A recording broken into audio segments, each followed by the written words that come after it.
तो स्टार्ट करते हैं। तो लास्ट क्लास में हमने किया था spin parity for ground state of the nucleus. तो इस पे कुछ क्वेश्चंस और करेंगे। तो यहाँ पे गेट 2020 और 2016। तो 2020 में क्वेश्चन जो है ऑक्सीजन पे आया है, तो वो 16 में भी आया था।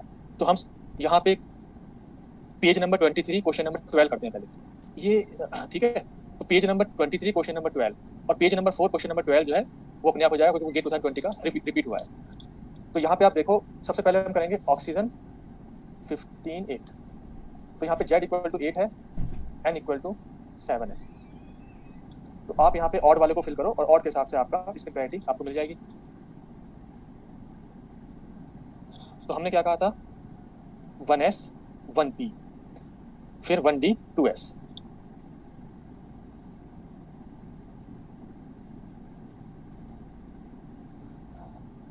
ऐसा है कि लास्ट क्लास में जो नहीं हुआ वो यहाँ पे हो जाएगा, या जो जो आसान होगा वो हमने नहीं किया है। आसान वाले आप खुद कर लेना, ये भी आसानी है। ठीक है, हम आगे चल रहे हैं अब। तो इसमें ये होगा 1s हाफ 2, 1p 3/2 4 और फिर 1p हाफ।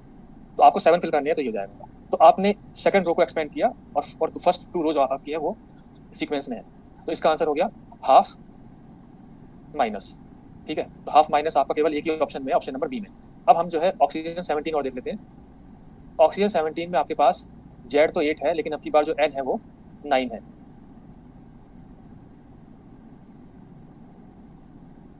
ठीक है, तो जब आप 9 को फिल करोगे तो फिर से ये करेंगे 1s half 2, 1p 3/2 4, 1p half 2। तो आपने 8 फिल कर दिया, उसके बाद आएगा 1d 5/2। तो 9 आएगा यहाँ पे। तो इसका आंसर जाएगा 5/2 प्लस। ठीक है, तो ये हो गया।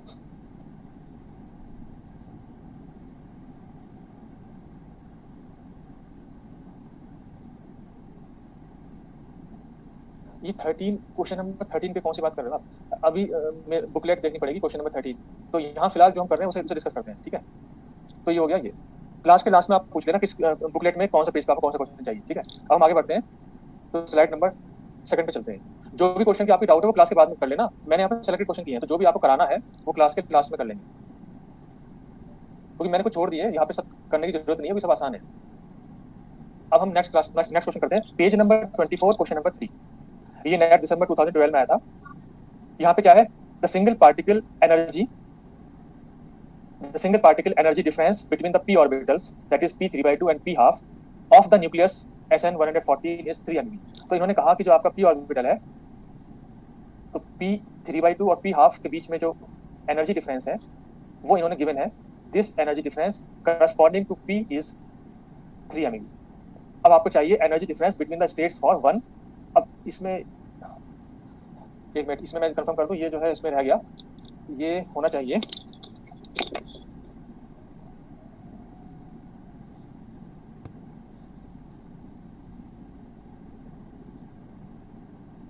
1f। ठीक है, तो f है ये 1f।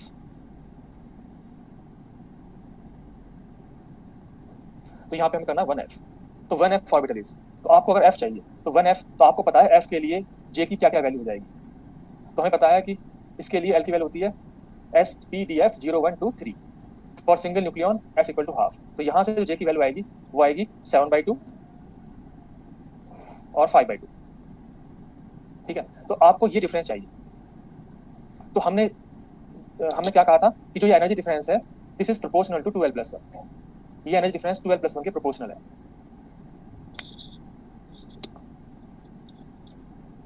तो आप अब यहाँ पे क्या कहोगे, तो आप यहाँ पे हमारे पास हो गया this energy difference corresponding to p is equal to 3। और वो 3 किसके प्रोपोर्शनल है? 3 इज प्रोपोर्शनल टू, या आप कह सकते हो कि energy difference is equal to some constant into 2l+1। तो ये हो जाएगा कांस्टेंट इनटू, तो p के लिए आपकी l की वैल्यू कितनी है 1, तो यहाँ पे आ जाएगा 3। तो आप l की वैल्यू को 1 रखोगे, तो यहाँ से जो कांस्टेंट आएगा c की वैल्यू वो हो जाएगी 1। अब आप यही डिफरेंस अब अगर आप f के लिए करोगे तो ये आएगा कांस्टेंट इनटू 2l+1, और l की वैल्यू f के लिए आती है 3, तो ये हो जाएगा 7। तो यहाँ पे c की वैल्यू अगर 1 रखोगे तो इसका आंसर जाएगा 7 MeV। ठीक है, तो इसका आंसर 7 हो जाएगा, -7 नहीं होगा, यानी कि इसका ऑप्शन बी आएगा।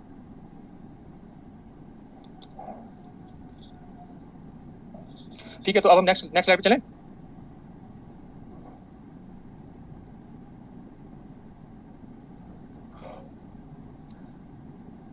एक बार आप लोग चैट पे लिख दें कि अगर हम नेक्स्ट स्लाइड पे चलें, मतलब मेरी साउंड आ रही है और ये आपने लिख भी लिया है ना, ठीक है। तो हम आगे चलते हैं।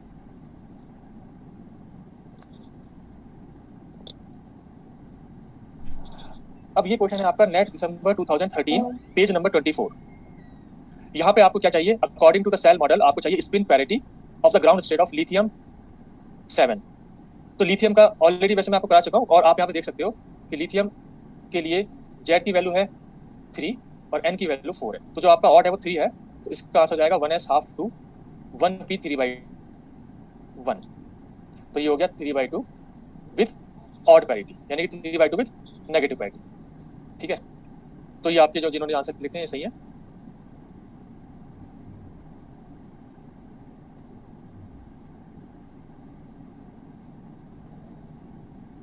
ठीक है, अब हम क्वेश्चन नंबर 7 देखो, क्वेश्चन नंबर 7 पेज नंबर 24। यहाँ पे क्या दे रखा है, और ये सभी क्वेश्चन 5 मार्क्स के हैं, क्योंकि आपको पता है कि नेट में सेक्शन सी में न्यूक्लियर फिजिक्स आती है और वो 5 मार्क्स की होती है। Let us approximate the nuclear potential in the shell model by a three dimensional isotropic harmonic oscillator. Since the lowest two energy levels have angular momenta 0 and 1 respectively, which of the following two nuclei have magic numbers of protons and neutrons? तो आपको चाहिए two nuclei having magic numbers of protons and neutrons, यानी कि जिसका magic number proton भी हो और neutron भी हो। तो इसका मतलब आपको डबली मैजिक न्यूक्लियाई चाहिए, और मैजिक नंबर्स आपको पता है 2, 8, 20, 28, 50, 82, 126, 184। तो यहाँ पे आंसर हो गया आपका ए, क्योंकि यहाँ पे जेड और एन दोनों मैजिक नंबर है, और ऑक्सीजन के लिए जेड और एन दोनों 8 मैजिक नंबर है। तो डबली मैजिक आपका ये हो गया। तो ये जो बाकी लैंग्वेज है ये सब आपको कंफ्यूज करने के लिए है, इसमें डायरेक्ट क्वेश्चन पूछा है कि कौन सा डबली मैजिक है।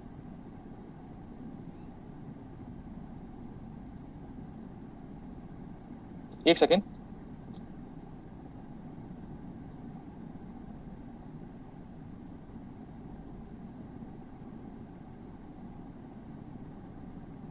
हाँ, ये जो क्वेश्चन नंबर 2 है ये मैं अभी बाद में कराऊंगा आपको। पेज 24 पे क्वेश्चन नंबर 2 है, उसे मैं आपको बाद में कराऊंगा, क्योंकि इसमें एक्सेप्शन है, उस पर हम आएंगे। क्वेश्चन में एक भी नहीं छोड़ूंगा, उस पर आएंगे। तो ये अभी बात के लिए छोड़ते हैं, इसमें कुछ बताना है, ठीक है। अब हम आगे बढ़ते हैं।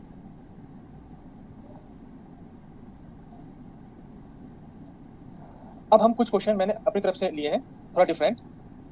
तो अभी जो आपके बुकलेट वाले हैं वो तो हमने कर लिए, जो आसान वाले। अब आपको करना है, मैं अब आपको क्वेश्चन दे रहा हूँ और आप इसमें से आंसर बताना, ठीक है। तो जैसे फॉर एग्जाम्पल हमें करना है, हमें निकालनी है सभी में spin parity for ground state. तो पहला है आपका,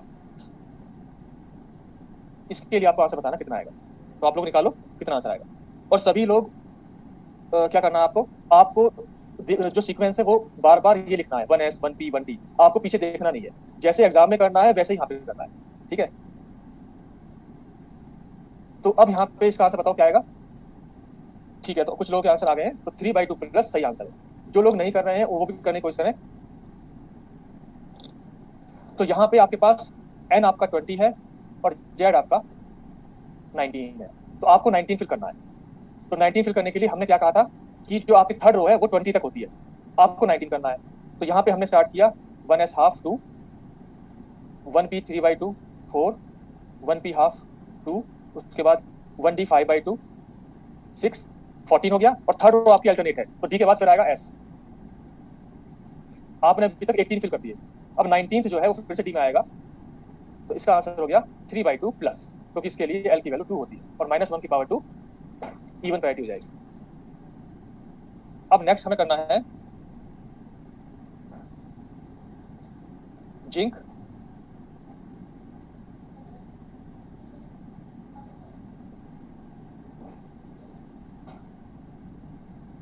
जिंक 6730, इसका आंसर बताना है आपको।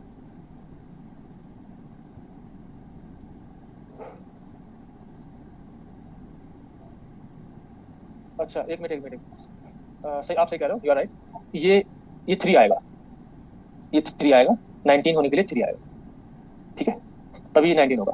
तो 3 भी ऑड है, यानी थर्ड वाला आपका अनपेयर्ड है, तो इसका आंसर 3/2 प्लस आएगा।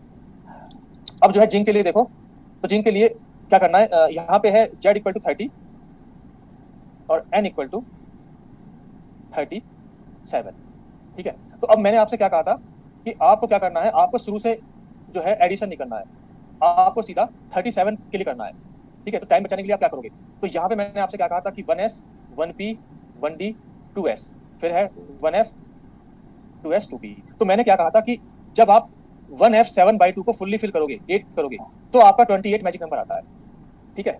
और ये जो लाइन है ये आपकी अल्टरनेट है, तो आप यहीं से स्टार्ट करोगे, आपको शुरू से 37 को ऐड नहीं करना है। तो यहाँ पे आपने 28 कर दिया। अब अल्टरनेट है तो f के बाद आएगा p 2p 3/2, तो ये हो गया यहाँ तक 32। फिर आएगा 1f 5/2, इसमें 6 फिल कर सकते हो, आपके पास अवेलेबल कितने हैं, 5 अवेलेबल है, तो टोटल 37 है। तो ये हो जाएगा, तो और आपका यहाँ पे 1f 5/2 में आ गया, तो इसके करस्पॉन्डिंग आपकी जेपी की वैल्यू आ गई 5/2 माइनस। और ये माइनस क्यों आ रही है, क्योंकि पैरिटी जो लोग लास्ट क्लास में नहीं थे उनके लिए -1 की पावर एल होती है पैरिटी। यहाँ पे एल की वैल्यू एफ के लिए एल की वैल्यू है 3, ठीक है। तो ये -1 है, -1 का मतलब ऑड पैरिटी।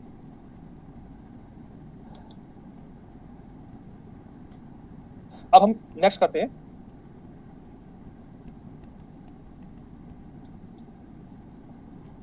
नेक्स्ट है आपका MO 9542। इसका आंसर बताओ क्या आएगा। यहाँ पे जेड की वैल्यू 42 है और एन की वैल्यू 95 - 42, तो कितनी हो गई है 53, ठीक है। तो 53 को एक्सपेंड करना है, तो अब यहाँ पे मैं फिर से कह रहा हूँ कि आपको वो मेथड सीखना है कि जिससे आपको टाइम बचे। तो आपको 53 को ऐड नहीं करना है, आपको पता है मैजिक नंबर 50 है, तो जो 50 वाली लाइन है उसी को एक्सपेंड कर दो, ठीक है। तो हमने क्या किया था, 1s 1p 1d 1f 1g। यहाँ पे मैजिक नंबर 28 आता है जब आप 1f 7/2 को फुल्ली फिल करते हो। यहाँ मैजिक नंबर 50 आता है जब आप 1g 9/2 को फुल्ली एक्सपेंड करते हो, ठीक है। तो आपको ये वाली लाइन एक्सपेंड करनी है, ये रो एक्सपेंड करनी है, और आपको ये भी देखना है कि अल्टरनेट है सीक्वेंस में। तो ये लाइन आपकी, ये दोनों लाइन आपकी सीक्वेंस में थी, ये दोनों आपकी अल्टरनेट है, और नेक्स्ट 2 लाइन आपकी फिर से सीक्वेंस में होगी, तो ये आपकी सीक्वेंस में। तो अब आप जब यहाँ पे 1g और 1g के लिए j की वैल्यू क्या होगी वो भी देखनी है आपको, ठीक है। तो काफी लोगों के आंसर है, तो 7/2 + 7/2 - 9/2 प्लस ये सब है। तो अब हम यहाँ पे क्या करेंगे, तो सबसे पहले जब 1g में 1g 9/2, इसमें जब आपने 10 फिल किया तो 50 आता है, ठीक है। आपको क्या चाहिए 53, तो इसमें मैंने कहा ये अल्टरनेट है, सॉरी सीक्वेंस में है, सीक्वेंस में है तो जी के बाद जी ही आएगा, 1g 7/2, 53 के लिए 3, तो इसका आंसर हो गया 7/2 प्लस, ठीक है। तो 7/2 प्लस इसका आंसर होगा, माइनस जिन्होंने लिखा वो गलत है और जिन्होंने 9/2 लिखा है वो भी गलत है। अब हम नेक्स्ट करते हैं,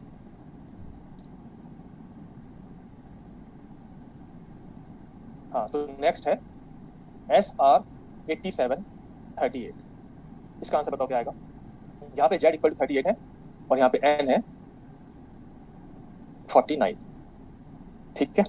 तो 49 के लिए आप क्या करोगे, हमें पता है कि जब 1g 9/2 को फुल्ली फिल करते हो तो 50 आता है, लेकिन आपको 49 करना है।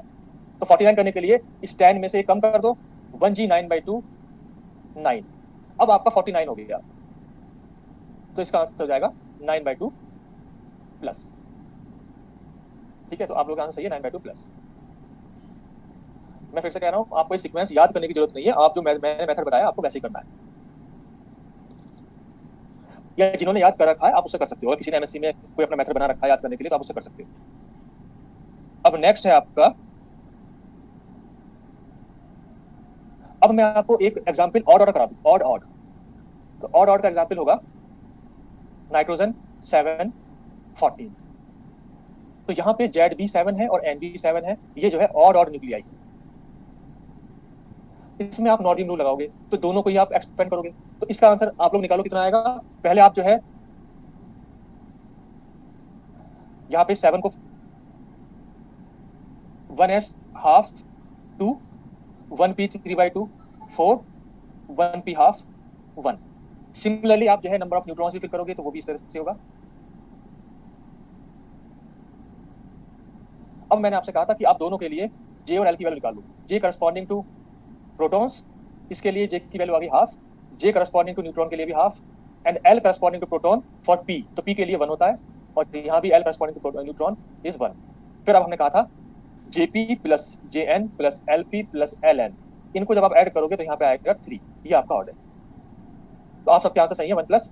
तो यहाँ पे जब ये ऑड आ गया तो हमने कहा कि जे की वैल्यू आएगी जेपी प्लस जेएन, यानी कि यहाँ पे आ गया half plus half equal to 1। और पैरिटी यहाँ पे हो गई -1 की power LP plus LN, -1 raise to power 1 + 1 यानी कि +1। तो इसका आंसर हो गया JP equal to 1+ even parity और जे की वैल्यू 1। ठीक है, सभी का आंसर सही है।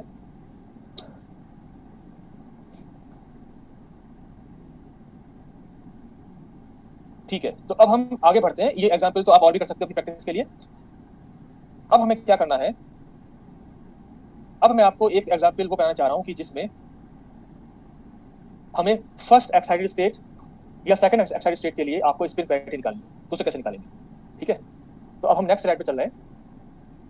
यहाँ पे हमें बात करनी है spin parity for first and second excited state.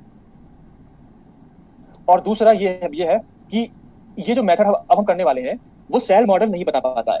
Cell model केवल ग्राउंड स्टेट बता पाता है, लेकिन फिर भी अगर एग्जाम में आता है या 1-2 बार आ चुका है, उसके लिए जो मेथड है हम यहाँ पे ये कर रहे हैं। पहली बात। दूसरी बात, ये मेथड आप किसके लिए करोगे? ये मेथड करोगे सिर्फ किसके लिए? For even Z odd N और odd Z even N nuclei के लिए। यानी कि ये जो मेथड है ये इवन के लिए नहीं है, ये मेथड ऑड के लिए नहीं है। ये मेथड केवल इवन यानी कि प्रोटॉन और न्यूट्रॉन में से केवल एक ऑड हो उसके लिए ये मेथड है। क्योंकि हमें पता है, मैंने आपको बताया कि सेल मॉडल का ड्रॉबैक वो केवल ग्राउंड स्टेट बता पाता है, लेकिन फिर भी हम इवन ऑड न्यूक्लियाई के लिए इस मेथड को यूज कर सकते हैं। तो अब यहाँ पे मैं एग्जाम्पल लेके बताता हूँ आपको। तो यहाँ पे हम एग्जाम्पल ले रहे हैं कैल्शियम 2041 या SC 2141। तो अब इन दोनों के लिए स्पिन पैरिटी सेम आएगी, क्योंकि इसमें नंबर ऑफ न्यूट्रॉन प्रोटॉन भले एक्सचेंज हो रहे हो, भले इसमें इंटरचेंज हो रहे हो, लेकिन स्पिन पैरिटी सेम आएगी। तो इन दोनों में से हम अगर इन दोनों को हम एक्सपेरिमेंटल वैल्यूज देखें, कैल्शियम के लिए Z = 20 है और N = 21 है, जबकि SC के लिए Z = 21 है और N = 20। ठीक है, तो अब हम यहाँ पे अगर एक्सपेरिमेंटल वैल्यूज, एक्सपेरिमेंटल रिजल्ट देखें तो क्या आएगा, और फिर हम ये देखना चाहेंगे कि हम थ्योरेटिकली एक्सपेरिमेंटल रिजल्ट को मैच करा सकते हैं कि नहीं। तो अगर हम देखें कैल्शियम के लिए, तो कैल्शियम की का जो स्पिन पैरिटी है ग्राउंड स्टेट वो 7/2 माइनस आती है और SC की भी 7/2 माइनस। यहाँ पे हम एनर्जी लिख रहे हैं, एनर्जी आप सेल मॉडल से नहीं निकाल पाओगे, तो ये केवल आपको एक्सपेरिमेंटल वैल्यू दिखा रहे हैं। हमें केवल फोकस करना है स्पिन पैरिटी पे। तो यहाँ पे फर्स्ट एक्साइटेड स्टेट है 3/2 माइनस, इसका भी 3/2 माइनस है, उसका मैग्नीट्यूड भले डिफरेंस हो मैग्नीट्यूड में, लेकिन स्पिन पैरिटी आपकी सेम है। तो ये हमने ground state, first excited state और सेकंड एक्साइटेड स्टेट हमने स्पिन पैरिटीज लिख दी है। ये एक्सपेरिमेंटल वैल्यूज है। अब देखो हमें क्या करना है। अब मैं यहाँ पे क्या करता हूँ, अब मैं एग्जाम्पल कैल्शियम पे लेता हूँ। दोनों के लिए मेथड सेम है। तो कैल्शियम के लिए एग्जाम्पल लेते हैं। तो कैल्शियम के लिए सबसे पहले कैल्शियम में क्या है, ऑड क्या है कैल्शियम में नंबर ऑफ न्यूट्रॉन्स ऑड है, नंबर ऑफ न्यूट्रॉन्स ऑड है। ठीक है, तो अगर कैल्शियम को फिल करेंगे तो कैल्शियम के लिए आप क्या फिल करोगे, 1s ½ इसमें आपने 2 प्रोटॉन फिल किए और 2 न्यूट्रॉन फिल किए। उसके बाद 1p 3/2 इसमें आपने 4 प्रोटॉन फिल किए और 4 न्यूट्रॉन फिल किए। उसके बाद 1p½ यहाँ पे 2 प्रोटॉन्स एंड 2 न्यूट्रॉन्स। इसके बाद है 1d 5/2 इसमें 6 प्रोटॉन्स एंड 6 न्यूट्रॉन्स। ठीक है, उसके बाद है ये अल्टरनेट हो जाएगा 2s½ 2 प्रोटॉन्स 2 न्यूट्रॉन्स। उसके बाद है 1d 3/2 4 प्रोटॉन एंड 4 न्यूट्रॉन। तो आपने 20 प्रोटॉन्स फिल कर दिए। ठीक है, अब जो 21st जो न्यूट्रॉन है 1f7/2, तो 21st आपका यहाँ पे आ गया।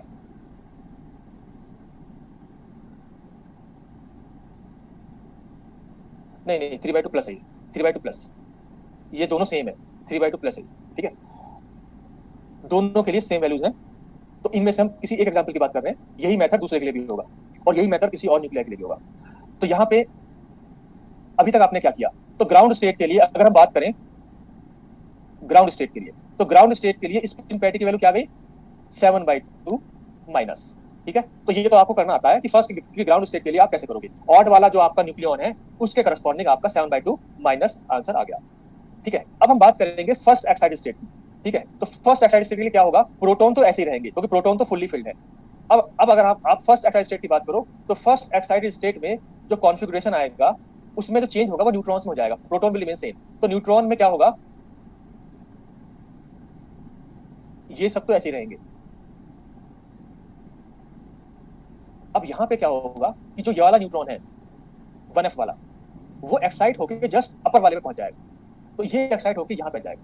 तो इससे अगला 1f के बाद क्या है, 1f के बाद अल्टरनेट है 2p 3/2। तो यहाँ पे ये न्यूट्रॉन आ जाएगा। ऐसा आपको हर एक न्यूक्लियर के लिए करना है।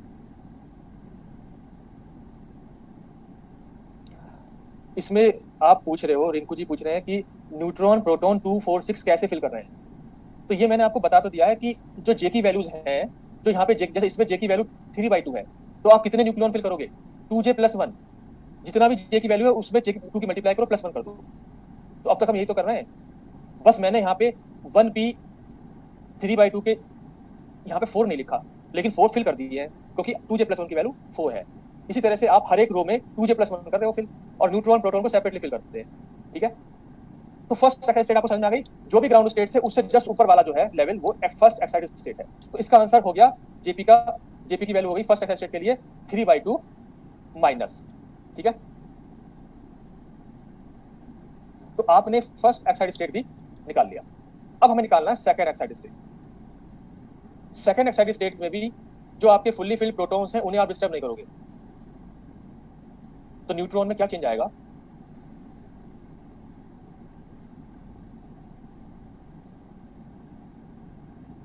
अब यहाँ पे देखो, फोकस करना। और ये ध्यान रखना, हम चेंज किस में कर रहे हैं, हम चेंज फर्स्ट एक्साइटेड स्टेट में नहीं करेंगे, हम चेंज ग्राउंड स्टेट में करेंगे। ठीक है।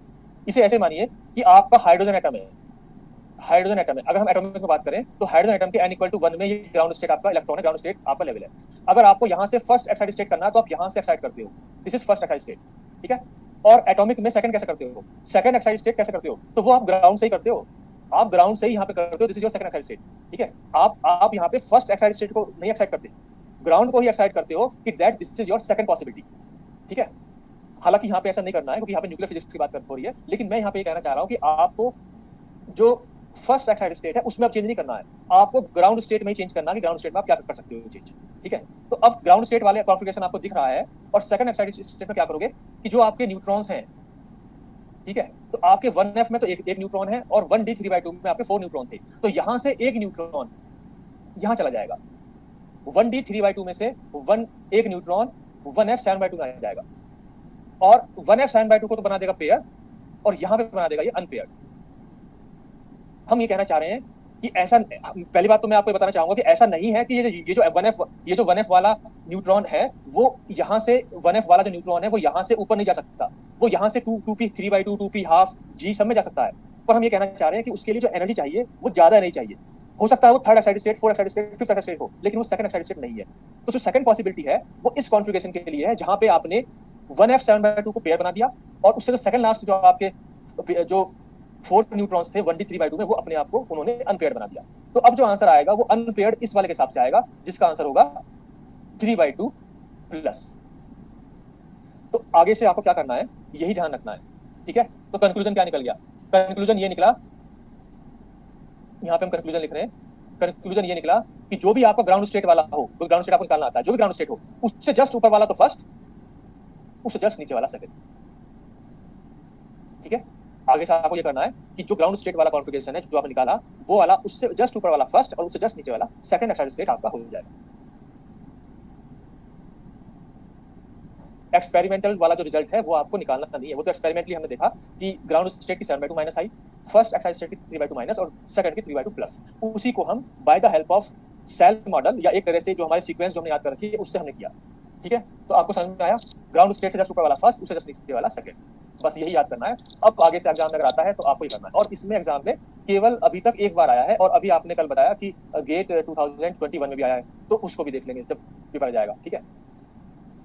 सेकंड एक्साइटेड स्टेट में हमने ये कहा कि जो 1f 7/2 है उससे जो नीचे वाला जो फुल्ली फिल्ड है 1d 3/2, उसका एक न्यूट्रॉन ऊपर चला जाता है और 1f 7/2 को पेयर बना देता है और 1d 3/2 में एक अनपेयर बन जाता है। इतना करना है आपको। अब आप पूछोगे थर्ड या फोर्थ या फिफ्थ, तो वो इतना आसान नहीं है क्योंकि इसकी कोई लॉजिक नहीं है। ये सेल मॉडल नहीं बता पा रहा है।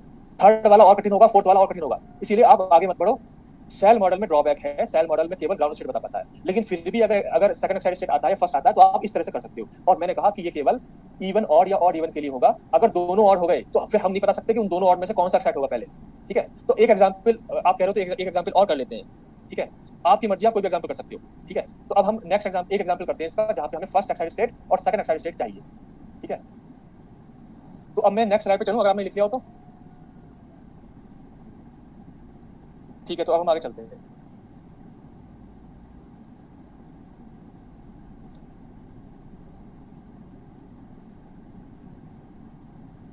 तो अब अगर हम एग्जाम्पल देखें, आप कोई भी ले सकते हो। फॉर एग्जाम्पल आपने लिया ऑक्सीजन 870, इसके लिए आपको ग्राउंड, फर्स्ट और सेकंड एक्साइड स्टेट का आंसर चाहिए।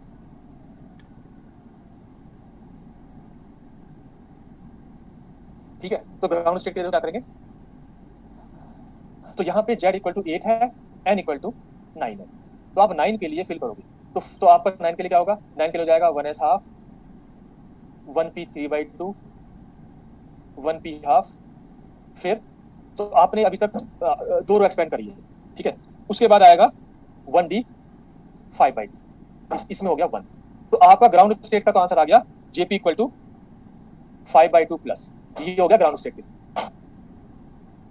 अब अगर आपको फर्स्ट एक्साइड स्टेट करना है तो उसके लिए क्या करोगे, तो फर्स्ट एक्साइड स्टेट में क्या होगा, जो आपका 1d 5/2 वाला जो आपका लास्ट अनपेयर्ड न्यूट्रॉन है, वो आपका नेक्स्ट वाले में चला जाएगा। तो नेक्स्ट वाला का मतलब, तो 1d 5/2 के बाद आपका अल्टरनेट है 2s हाफ, यहां पे आ जाएगा।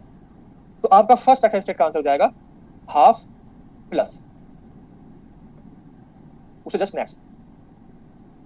अगर आप सेकंड एक्साइड स्टेट की बात करोगे तो उसमें क्या होगा, तो आप ग्राउंड स्टेट में चेंज करोगे कॉन्फ़िगरेशन, तो सेकंड एक्साइड में क्या होगा, 1p हाफ और 1d 5/2। ठीक है, तो यहाँ पे क्या होगा, जो 1p हाफ वाला था उसमें एक रह जाएगा, एक आपका न्यूट्रॉन यहाँ जाके इसको पेयर बना देगा। ठीक है, तो अब ये तो हो गया पेयर और ये हो गया आपका अनपेयर। तो सेकंड वाला जो है वो उसका आंसर जाएगा हाफ माइनस। तो कंक्लूजन क्या निकला, कंक्लूजन वही निकला जो मैंने आपको बताया था कि जो भी आपका ग्राउंड स्टेट आया है उससे नेक्स्ट वाला फर्स्ट और उससे पहले वाला second. This is ground state, this is first and this is second. ठीक है, और आपको एग्जाम में ऑड ऑड और इवन इवन का नहीं आएगा। ठीक है, मतलब नहीं आना चाहिए क्योंकि उसके लिए कोई मेथड नहीं है। ठीक है, केवल इवन ऑड या ऑड इवन के लिए आ सकता है। तो अब हम आगे चलते हैं। तो अब मैं आपको वाला क्वेश्चन करा दूं जो आपके नेट में पूछा गया है एक्साइड स्टेट का। तो वो है पेज नंबर 25, क्वेश्चन नंबर 13। तो अब हम नेक्स्ट स्लाइड पे चलते हैं। Page 25, question number 13। आपकी बुकलेट में देखो इस वाले क्वेश्चन को, और इस वाले क्वेश्चन को मैं आपके लिए पढ़ता हूँ। ठीक है, क्वेश्चन है the spin parity assignments for the ground, आपसे पूछा है ground and first excited state, किसके लिए, of the isotope nickel 2857 in the single particle shell model are. ठीक है, तो इसके लिए आपको निकालना है। आप लोग आंसर बताओ कितना आएगा। बुकलेट में आपके ऑप्शंस हैं, और अगर ऑप्शंस आप नहीं भी हो तो भी आप बता सकते हो।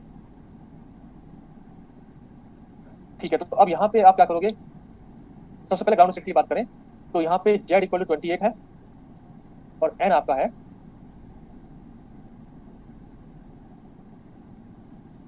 यानी कि 29। ठीक है, तो 29 को आप फिल करोगे। तो 29 को फिल करने के लिए मैंने आपसे जो कहा था कि जो आप 1f वाली रो है उसे एक्सपेंड कर दो, 1s 1p 1d 1f 2s 2p। तो आप 1f वाली रो को एक्सपेंड कर दो, तो 1f 7/2 जब करोगे आप तो आपका 28 आता है मैजिक नंबर। और ये वाली लाइन जो है अल्टरनेट है, थर्ड एंड फोर्थ अल्टरनेट। इसके बाद आएगा 2p 3/2। तो 29 करने के लिए आपने यहाँ फिल कर दिया, तो इसका आंसर आ गया jp equal to 3/2 minus for ground state. ये हो गया ग्राउंड स्टेट के। अब आपको जो अगर फर्स्ट एक्साइटेड स्टेट चाहिए, और यहाँ पे आप देख सकते हो कि 3/2 माइनस केवल डी ऑप्शन में है, तो डी आंसर हो जाएगा, और किसी में 3/2 है नहीं। लेकिन अगर आपको कंफर्म करना है तो आप जो है फर्स्ट एक्साइटेड स्टेट करोगे, तो उसके लिए क्या जाएगा, तो आपका फर्स्ट एक्साइटेड स्टेट के लिए जो 2p 3/2 है, उसका जो न्यूट्रॉन है वो नेक्स्ट में चला जाएगा, और नेक्स्ट कौन सा आएगा, ये अल्टरनेट है, तो वापस आपका f आएगा 1f 5/2, तो आपका 2p 3/2 में से यहाँ जाएगा, तो आप अब आपका अनपेयर्ड 5/2 में आ गया, तो अब इसका आंसर हो जाएगा 5/2 माइनस, तो ये हो गया आपका फर्स्ट एक्साइटेड स्टेट, तो इसका आंसर जो है आपका डी हो गया।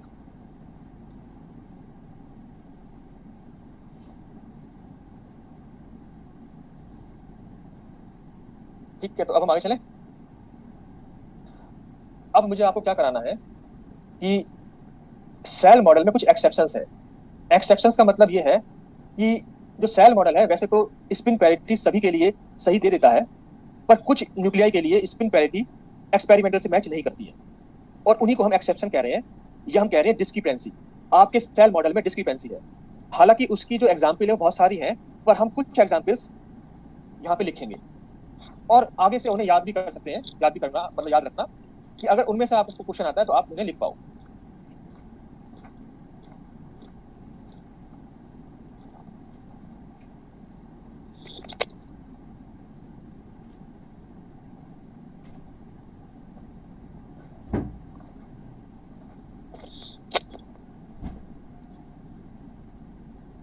तो अब हम नेक्स्ट स्लाइड पे चलते हैं।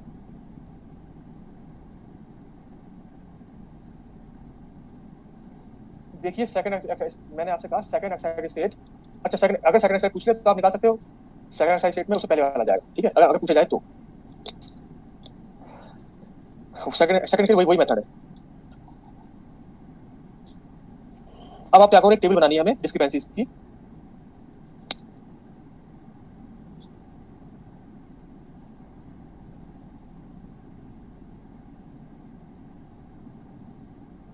तो यहाँ पे आप हेडिंग डाल लो डिस्क्रिपेंसीज या एक्सेप्शंस इन सेल मॉडल। यहाँ पे हम लिख रहे हैं न्यूक्लियाई, उसके बाद यहाँ पे जेपी की values by the help of shell model, और लास्ट में हम लिख रहे हैं जेपी की वैल्यूज जो कि एक्सपेरिमेंटल होती है, और इनमें सेल मॉडल वाली वैल्यू से मैच नहीं करती।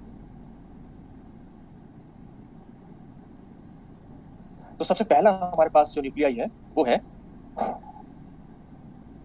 AS7533, इसमें Z इक्वल टू 33 है, और इसी के साथ है निकिल 6128, यहाँ पे N इक्वल टू 33। अभी आपने इससे पहले अभी नेट वाले क्वेश्चन किया था, वो निकिल का ही था, लेकिन उसमें निकिल कितना था, शायद 58 था, तो 50 निकिल 58 एक्सेप्शन नहीं है, लेकिन निकिल 61 एक्सेप्शन है। तो कहने का मतलब यह है कि केवल निकिल को याद करने से काम नहीं चलेगा, आपको ये भी देखना पड़ेगा कि निकिल का कौन सा आइसोटोप जो है वो एक्सेप्शन है। तो यहाँ पे 61 वाला एक्सेप्शन है जिसमें नंबर ऑफ न्यूट्रॉन्स आप 33 फिल कर रहे हो, इसका कोई और आइसोटोप एक्सेप्शन नहीं होगा। तो अगर हम 33 के लिए बात करें तो सेल मॉडल से जो रिजल्ट आता है इन दोनों ही न्यूक्लियाई के लिए कितना आएगा, तो सेल मॉडल से तो अगर आप फिल करोगे 33 को, तो ये आएगा 5/2 माइनस 5/2 माइनस आएगा by the help of shell model, but experimental value इससे मैच नहीं करती है। एक्सपेरिमेंटल वैल्यू है 3/2 माइनस, और मैं आपको बताऊं कि इसके लिए कोई रूल नहीं है, कोई तरीका नहीं है कि हम इसे याद कर पाए ये 3/2 माइनस कैसे आया, आपको ये याद ही करना पड़ेगा। एक्सपेरिमेंटल टेक्निक आप नेट पे देख सकते हो, वो जो है उसमें क्या क्या उन्होंने यूज किया उस पर हम यहाँ पे फोकस नहीं करें, उसमें कौन कौन से उन्होंने एक्सपेरिमेंट में जो है कौन से उन्होंने एक तरह से एपरेटस यूज किए हैं उस पर हम नहीं जा रहे, या वो कैसे निकाल सकते, ठीक है। हम यहाँ पे फिलहाल थ्योरेटिकल मॉडल की बात कर रहे हैं, तो वहाँ पे स्कैटरिंग करें या जो भी करें किस तरह से उन्होंने जो है निकाला, क्योंकि जो भी यहाँ पे हमारे पास मेथड है, चाहे वो एलएस कपलिंग का हो, चाहे वो यहाँ पे हम सेल मॉडल का, वो सब थ्योरेटिकल मेथड है। एक्सपेरिमेंटल वैल्यू डिफरेंट होती है, ठीक है, तो वो जो है मैग्नेटिक मोमेंट्स वगैरह उन सबको इन्वॉल्व करके निकालते हैं, तो उनका उस पर हम नहीं जा रहे स्कैटरिंग वगैरह, ठीक है, तो उस पर आप छोड़ो, या बाई चांस आप मान लो इंटरव्यू के लिए बात करना चाह रहे हो कि इंटरव्यू में पूछने कैसे करें, अल्टीमेटली उसके लिए आप नेट पे देख सकते हो, ठीक है। तो अब हम आगे बढ़ रहे हैं, तो मैंने कहा 3/2 माइनस हम यहाँ पे नहीं कर सकते, यहाँ पे हम इतना कह सकते हैं कि 3/2 माइनस कैसे आया होगा, ठीक है। लेकिन ये हार्ड एंड फास्ट सभी के लिए नहीं हो जाएगा, तो इसमें कोई मेथड नहीं है, लेकिन हम ये कह सकते हैं कि 3/2 माइनस ऐसे आ रहा होगा कि 1f 7/2 तो फुल्ली फिल्ड है ही, लेकिन जो 2p 3/2 है, इसमें से एक न्यूक्लियाई f में चला गया होगा, f को पेयर बना दिया, और 3/2 अपने आप को 3/2 ने अनपेयर कर दिया, तो ऐसे यहाँ पे 3/2 आ रहा होगा, ऐसा हम कह सकते हैं। लेकिन सेल मॉडल में कोई हार्ड एंड फास्ट नहीं है कि ये मेथड सभी के लग जाएगा, इसीलिए मैंने कहा कि यहाँ पे आपको सिर्फ याद करना है, ठीक है। और इसमें जो है, जैसे अभी आपने कहा नॉर्डिंग जो भी है कंटेमिनेशन रूल, फिर हमने कहा कि वो रूल सभी पे नहीं लग पाते हैं, ठीक है, किसी में कुछ लगता है, किसी में कुछ लगता है, तो उन रूल को हम याद ना करके सीधा इन्हें याद कर लेते हैं और ज्यादा डिटेल में नहीं जाते हैं, क्योंकि एक्सेप्शन वाले केस आपके एग्जाम में कम ही आते हैं, एक दो बार ही आया है, तो उसके लिए हम इन्हें याद कर लेंगे। तो अब हम आगे बढ़ते हैं। नेक्स्ट हमारे पास है F919 यानी कि फ्लोरीन 19। फ्लोरीन 19 एक्सेप्शन है, बट फ्लोरीन 18 या 17 मतलब और जो है वो नहीं है, तो आप यहाँ पे बल्कि फ्लोरीन 18 भी एक्सेप्शन है, 17 नहीं है, तो फ्लोरीन 19 भी और फ्लोरीन 18 ये दोनों एक्सेप्शन है। तो ये अभी हो गया आपका फर्स्ट न्यूक्लियाइड। अब हम इस पे आते हैं। अगर आप इसको सेल मॉडल से निकालोगे तो ये अपने आप निकाल लेना, ये आएगा आपका 5/2 प्लस, ठीक है, इस पर ये आएगा। लेकिन अगर आप एक्सपेरिमेंटल से निकालोगे तो ये आता है हाफ प्लस। अब हम आगे बढ़ते हैं।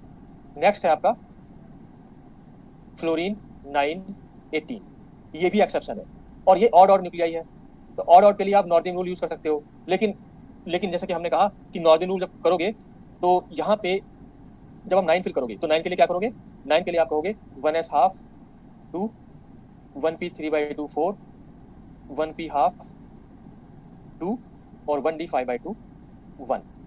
और ये न्यूट्रॉन प्रोटॉन दोनों के लिए ही ये होगा, तो दोनों के लिए Jp की वैल्यू 5/2 आएगी, Jn की वैल्यू 5/2 आएगी, और दोनों के लिए Lp और Ln की वैल्यू आपकी 2 आएगी।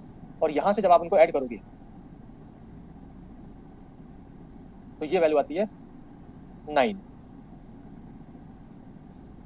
ठीक है, 9 आती है, यानी ऑड आती है।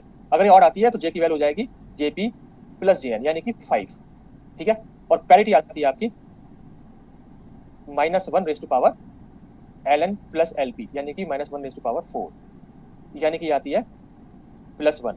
तो यहाँ से जो आंसर आएगा 5 प्लस आएगा सेल मॉडल से, लेकिन एक्सपेरिमेंटल वैल्यू इससे मैच नहीं करती है, तो वो कितनी आएगी, तो एक्सपेरिमेंटल वैल्यू जो आएगी, पहली बात तो यहाँ पे ये है कि वैल्यू कितनी आ सकती है, वैल्यू 5/2 -5/2 से 5/2 प्लस 5/2, इनमें से कोई एक वैल्यू आएगी, यानी कि Jp माइनस Jn का मॉड से लेके Jp प्लस Jn के मॉड तक, तो 0 से लेके 5 तक कोई एक वैल्यू आएगी। तो एक्सपेरिमेंटल जो वैल्यू होती है वो होती है 1 प्लस, ये है एक्सपेरिमेंटल वैल्यू। तो अभी तक हमने जितने भी ऑड न्यूक्लियाई पढ़े हैं, चाहे वो ड्यूट्रॉन हो 1h2 उसका भी 1 प्लस, चाहे अभी हमने आज किया था नाइट्रोजन 714 उसका भी 1 प्लस, और हमने तीसरा किया आज फ्लोरीन 918 ये एक्सेप्शन है, इसका भी 1 प्लस। अब हम नेक्स्ट स्लाइड चलते हैं। अब और जो एक्सेप्शन है उन्हें मैं डायरेक्ट लिख रहा हूँ, सेल मॉडल से जो भी निकलता है वो आप निकाल लेना। अल्टीमेटली मैं डायरेक्ट लिख रहा हूँ कि सेल मॉडल की वैल्यू ये, एक्सपेरिमेंटल ये।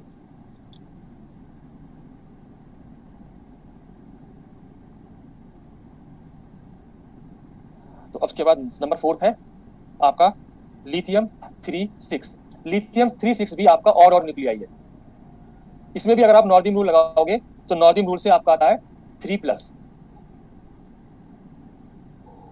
एग्जाम में दोनों आंसर नहीं रहने चाहिए, आपको एक्सपेरिमेंटल वाला आंसर लिखना है अगर दोनों भी है तो, ठीक है। तो 3/2 3+ तो आता है आपका नॉर्दिम रूल से, लेकिन एक्सपेरिमेंटल जो वैल्यू आती है वो एक्सपेरिमेंटल वैल्यू आएगी आपकी 1+।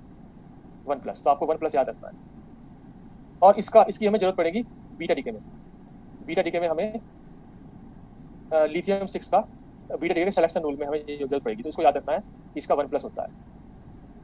उसके बाद नंबर 5 है सोडियम 1123। तो सोडियम का ये वाला आइसोटोप जो है ये एक्सेप्शन है, तो अगर आपको 11 फिल करना है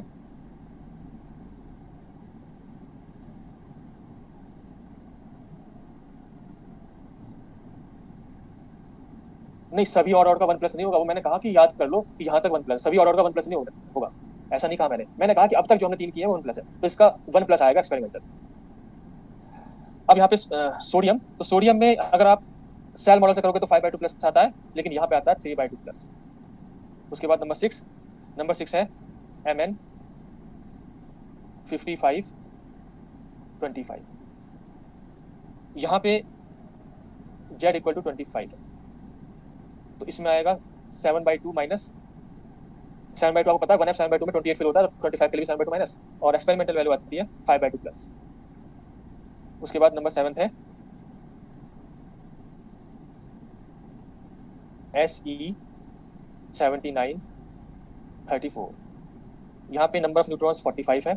45 को फिल करोगे तो आपको पता है कि 1G 9/2 में अगर 10 फिल करते हैं तो 50 आता है, अगर 5 फिल करेंगे तो 9/2 प्लस आता है सेल मॉडल से, लेकिन इसका एक्सेप्शन हो गया 7/2 प्लस। उसके बाद नंबर 8 है SR8938। यहाँ पे नंबर ऑफ न्यूट्रॉन्स 51 होते हैं, तो आपको पता है कि 1G 9/2 में जब आप 10 फिल करते हो तो 50 आता है, और इसमें सीक्वेंस में चलेंगे तो 1G 7/2 1 करेंगे तो 51 होगा। तो सेल मॉडल का जो वैल्यू है वो तो है 7/2 प्लस, लेकिन एक्सेप्शन है तो उसका जो वैल्यू आएगी वो आएगी 5/2 प्लस। और मैं आपको बता दूं कि ये वाला जो क्वेश्चन है, जो ये वाला जो न्यूक्लियाई है, इसके करस्पॉन्डिंग जो क्वेश्चन था, ये नेट में पूछा गया है एक्सेप्शन। अभी तक केवल यही पूछा गया है, इसके अलावा एक्सेप्शन एक बार और अभी डायपोल मोमेंट निकालने के लिए अभी जो नवंबर 2020 में क्वेश्चन आया उसमें मैं डायपोल मोमेंट कर लूंगा तो बताऊंगा आपको, उसमें भी एक एक्सेप्शन वाला न्यूक्लियाई दिया था जिसमें डायपोल मोमेंट पूछा था। तो ये वाला एक्सेप्शन है, इस क्वेश्चन पे हम आएंगे। अब नेक्स्ट स्लाइड पे चलते हैं हम।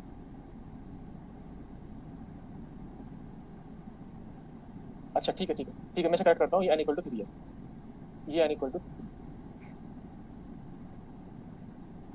तो नंबर 4 पे लिथियम में n = 3 Z = 2। अब नेक्स्ट स्लाइड पे चलते हैं। अब है आपके पास, अभी तक कितना किया था हमने 8, नंबर 9 है TA 73 181। तो अगर 73 फिल करना है तो आपको मैंने क्या कहा था,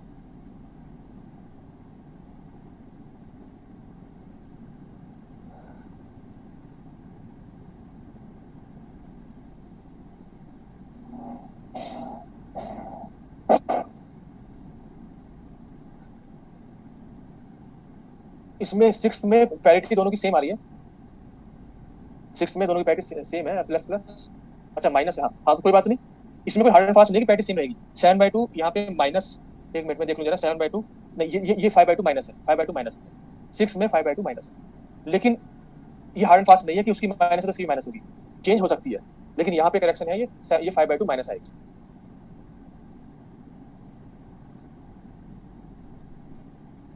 इसमें अभी मैं आपको दिखाऊंगा न्यूक्लियर जिसमें पैरिटी अपोजिट है, फिलहाल यहाँ पे सेम है 5/2 माइनस 7/2 माइनस। Number 6 Mn। उसके बाद नंबर 9 इसमें 73। तो मैंने आपसे क्या कहा था कि अगर 1H 11/2 में 12 फिल कर दोगे तो 82 आता है, 12 फिल करने पे 82 आता है, अगर 1 फिल करोगे तो 70 बनाएगा, 3 फिल करने पे 73 आएगा।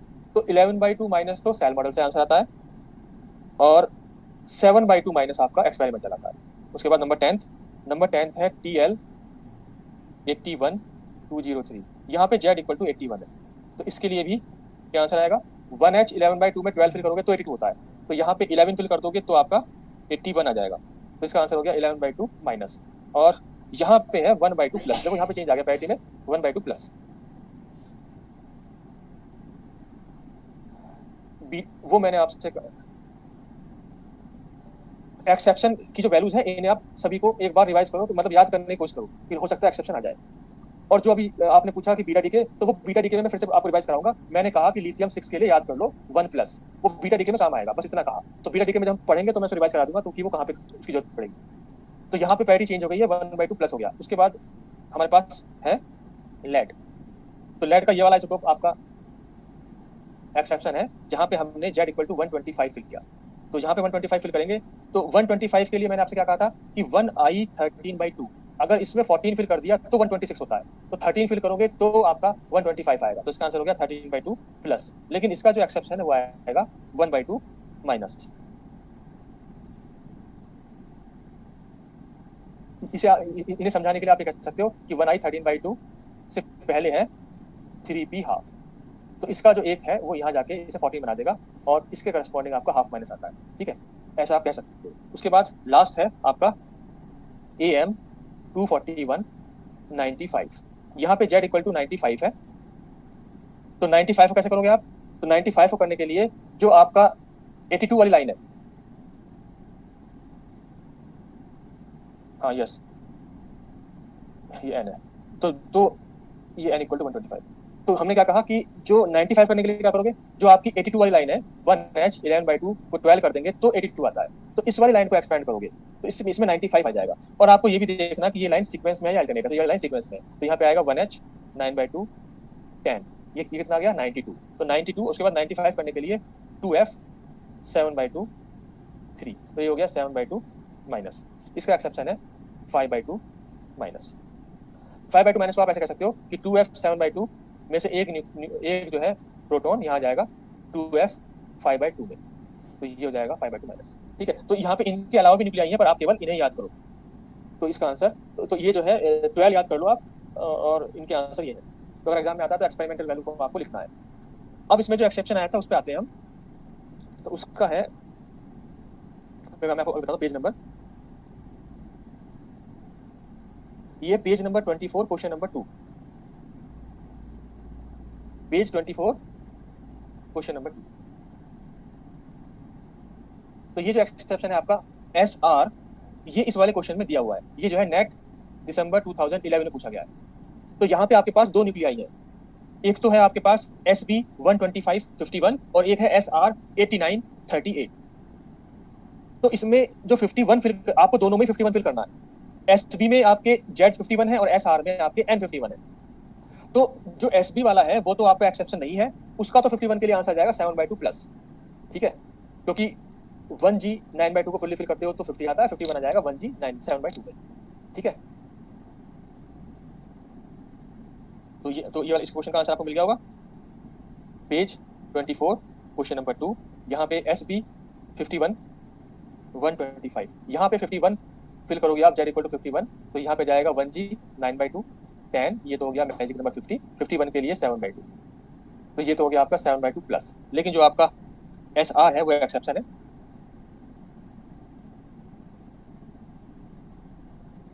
तो इसका आ जाएगा 5/2 प्लस, ये एक्सेप्शन है, तो इसका आंसर हो गया सी इंस्टेड ऑफ डी, सी आ जाएगा, डी नहीं आएगा। और आप यहाँ पे इसकी लैंग्वेज देख सकते हो, लिखा इसमें यही है according to shell model, according to shell model, लेकिन एक्सपेरिमेंटल वाला जो आंसर है वो आपने लगाया है, और आंसर की में भी इन्होंने सी ही दिया था, डी नहीं दिया था।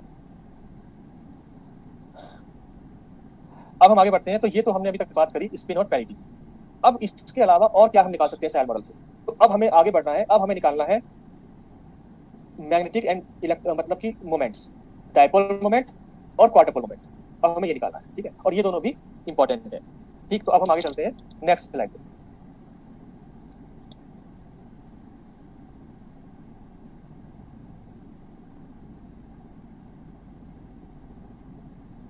तो इसकी आप हेडिंग डालो, हेडिंग होगी multipole, multipole moments.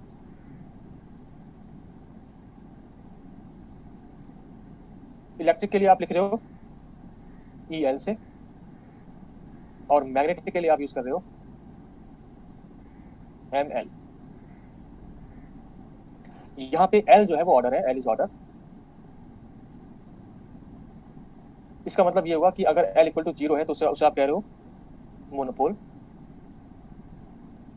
L equal to 1 है dipole, L equal to 2 quadrupole et cetera, L equal to 3 octopole et cetera.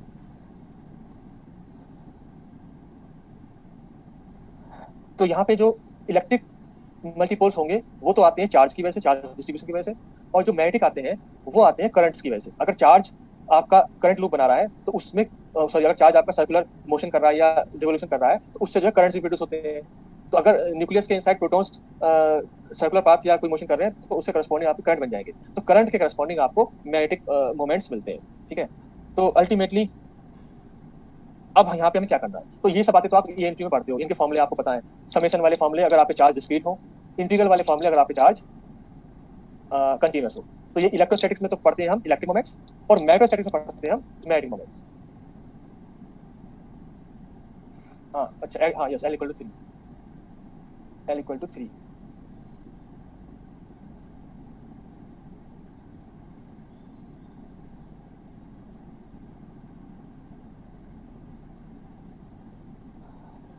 तो यहाँ पे हम क्या, हमें देखो मैं थोड़ा सा इसमें जो है ज़्यादा डिटेल में नहीं जाऊँगा, आप पीएमटीए पढ़ोगे। तो अब यहाँ पे मैं क्या कहना चाह रहा हूँ, यहाँ पे आप जो है सिर्फ ब्रीफली लिखना है हमें। तो यहाँ पे हम लिख रहे हैं each electromagnetic multipole moment has a parity determined by behavior of multipole operator। ठीक है, तो मल्टीपल ऑपरेटर लेट्स से 5। आपको पता है पैरिटी फॉर इलेक्ट्रिक मोमेंट। तो इलेक्ट्रिक मोमेंट का तो आपको पता है -1 की पावर L होता है, और हम एटॉमिक में भी ये यूज करते हैं। ठीक है, लेकिन जो पैरिटी होती है मैग्नेटिक मोमेंट के लिए, उसका फॉर्मूला डिफरेंट होता है। तो वो फॉर्मूला ये ना हो कि इसमें ये होता है -1/L+1। ठीक है, तो parity for electric moment is -1/L and for magnetic -1/L+1। अब यहां से क्या कंक्लूजन निकालेंगे हम, तो आपका कोई भी मोमेंट पॉसिबल है कि नहीं है, इसके लिए आप जो है इंटीग्रल लिखोगे, इंटीग्रल सॉल्व करते हो। ठीक है, तो आपका सिस्टम है, उसका कुछ वेव फंक्शन है, उसके करस्पॉन्डिंग आप जो है डिफरेंट मोमेंट्स के लिए इंटीग्रल सॉल्व करते हो। अगर वो इंटीग्रल 0 हो गया तो वो मोमेंट वैनिश हो जाएगा, वो मोमेंट पॉसिबल नहीं होगा। और अगर वो इंटीग्रल नॉन जीरो हुआ तो हम कहेंगे कि दैट मोमेंट इज पॉसिबल। तो अब हम आगे बढ़ रहे हैं। तो अब हमें क्या लिखना है,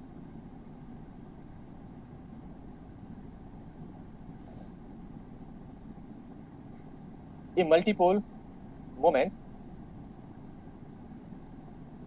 vanishes if अगर सिस्टम का वेव फंक्शन साई है तो उसके साथ ऑपरेटर आपने मल्टीपोल ऑपरेटर फाई यूज किया इनटू साई डीवी या डी। अगर ये इंटीग्रल 0 हो जाता है तो वो वाला मोमेंट, चाहे इलेक्ट्रिक वाला हो चाहे मैग्नेटिक वाला हो, वो वाला मोमेंट वैनिश हो जाएगा, यानी वो वाला मोमेंट आपको नहीं मिलेगा। और अगर ये नॉन जीरो होता है, a multipole moment is possible if this integral is non-zero, minus infinite to infinite psi star phi psi dv is non-zero। ठीक है, तो जीरो कब होगा, जीरो तब होगा जब आपका इंटीग्रल के अंदर जो इंटीग्रैंड है साई स्टार फाई साई, जब ये ऑड फंक्शन हो। जब ये ऑड फंक्शन हो जाएगा तो आपका इंटीग्रल 0 हो जाएगा, क्योंकि वहां पे लिमिट -इनफाइनाइट टू इनफाइनाइट है। ठीक है, और ये नॉन जीरो तब होगा जब ये इनकी वैल्यू इवन फंक्शन होगी, क्योंकि लिमिट आपकी माइनस प्लस बराबर है। तो आपको पता है कि ऑड फंक्शन में ये 0 हो जाएगा, और इवन फंक्शन में क्या हो जाता है, ट्वाइस हो जाता है, ट्वाइस 0 टू इनफाइनाइट हो जाएगा। ठीक है, तो अल्टीमेटली हमने अभी तक ये किया।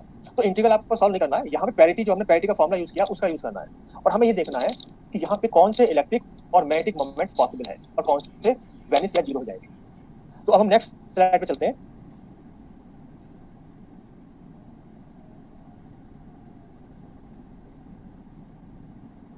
अब यहाँ पे हम ये कहना चाह रहे हैं कि here psi is a function of R only, R कह लो या एक तरह से कहो डिस्प्लेसमेंट या डिस्टेंस ओनली।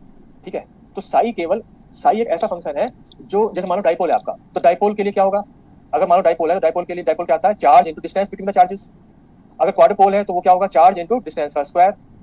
ठीक है, तो अल्टीमेटली हम ये कहना चाहते हैं कि आपका जो वेव फंक्शन है ये केवल आर की पावर्स पे डिपेंड करता है, और इसलिए ये जो तीनों वेव फंक्शन है आपके साई स्टार फाई साई, ये तीनों मल्टीप्लिकेटिव है। मतलब कि इस पे जो है ऑपरेशन मतलब ऑपरेटर नहीं होगा, आपका ये वाला ऑपरेटर भी मल्टीप्लिकेटिव है, simple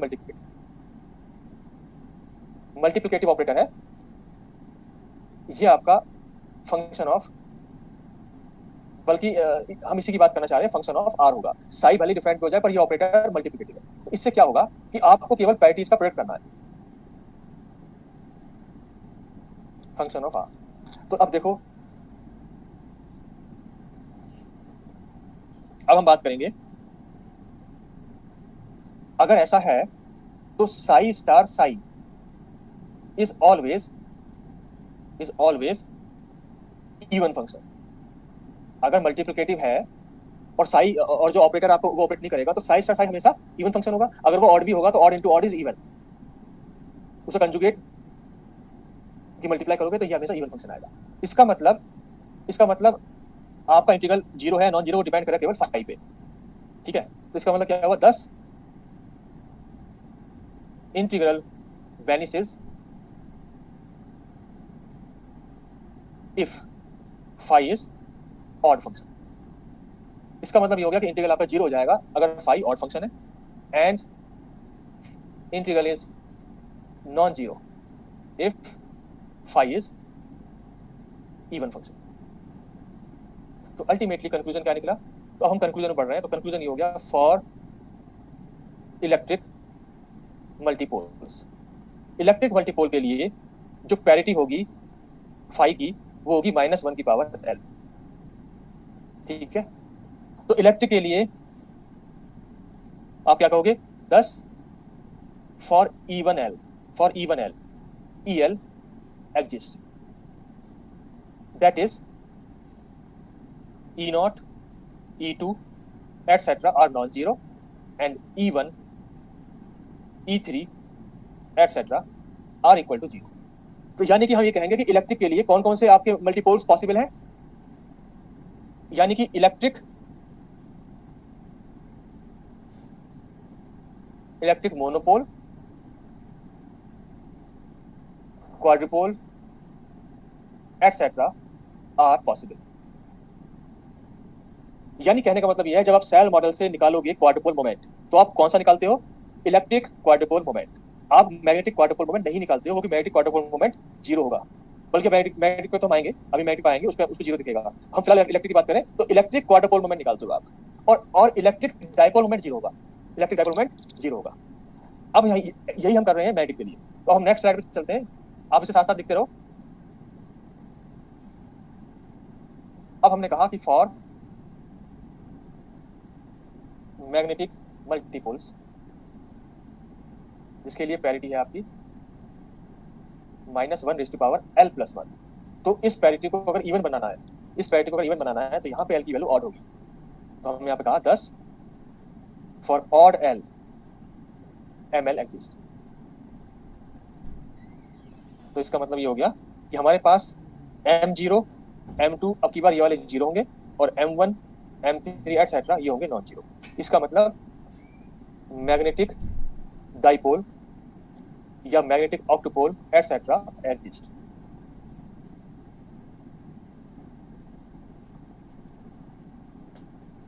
E1 E3 E0 E2 E1 E3। ठीक है, तो कहने का मतलब ये हो गया कि सेल मॉडल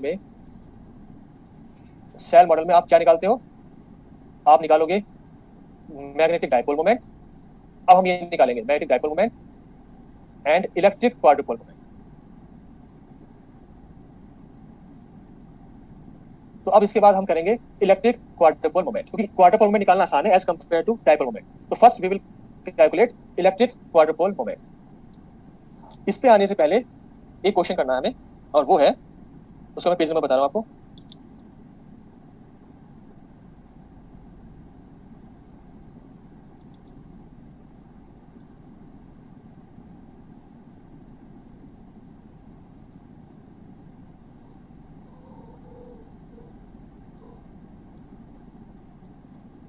हाँ, पेज तो ये आप करो अपनी बुकलेट में, पेज 17 क्वेश्चन नंबर 2। ये है नेट दिसंबर 2013। इसका आंसर बताओ क्या आएगा। लास्ट स्लाइड ये स्लाइड ये है, अगर किसी ने ना लिखा हो तो आप इसे लिख लो।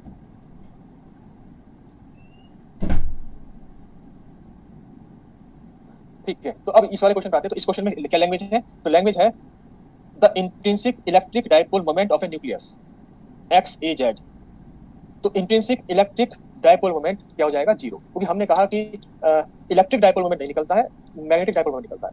तो electric dipole moment is equal to 0। तो इसका आंसर हो गया C, इज ऑलवेज 0। अब हम आगे बढ़ते हैं, तो अब हमें करना है सेल मॉडल से इलेक्ट्रिक क्वाड्रुपोल मोमेंट।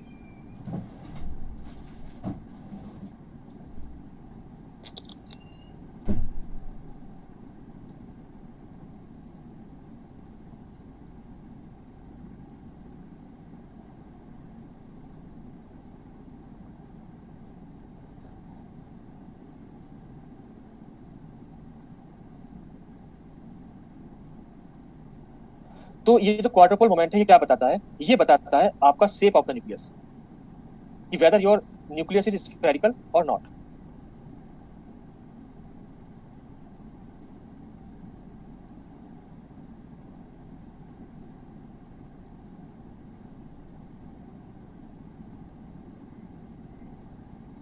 तो यहां पे हम लिख रहे हैं कि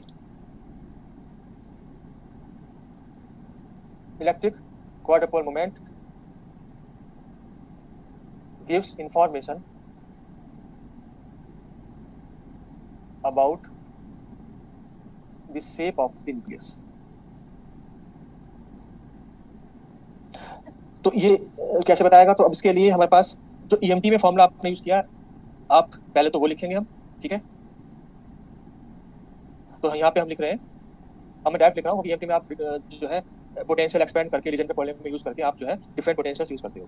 तो यहाँ पे हम लिख रहे हैं कि for the charge distribution symmetric about z axis, quadrupole moment is given by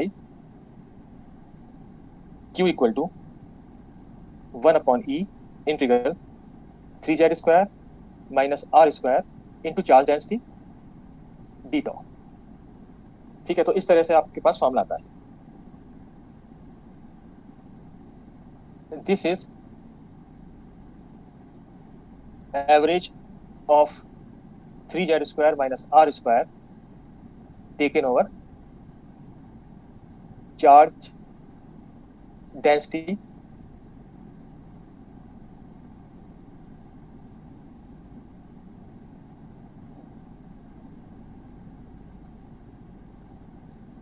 distribution.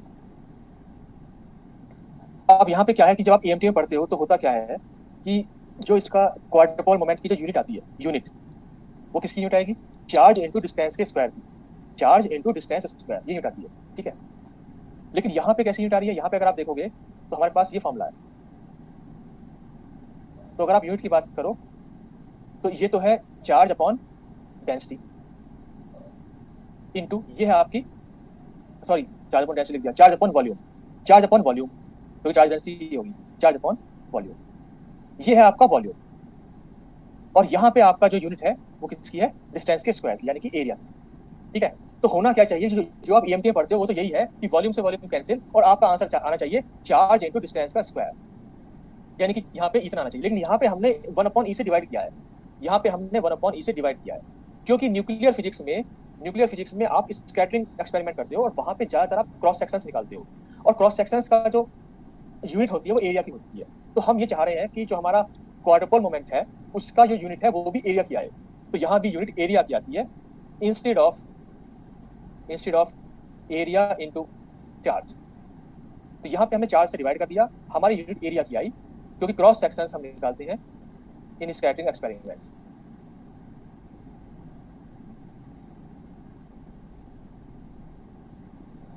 तो अब हम कौन सी यूनिट यूज करेंगे? या तो मीटर स्क्वायर, या फिर क्योंकि यहाँ पे जो क्वाड्रुपल मोमेंट आता है वो बहुत स्मॉल होता है, 10 की पावर -28 के ऑर्डर का होगा, तो हम एक डिफरेंट यूनिट यूज करेंगे। तो यहाँ पे अब हम नेक्स्ट स्लाइड पे चलते हैं। तो यूनिट क्या होगी आपकी, वो लिख रहे हैं।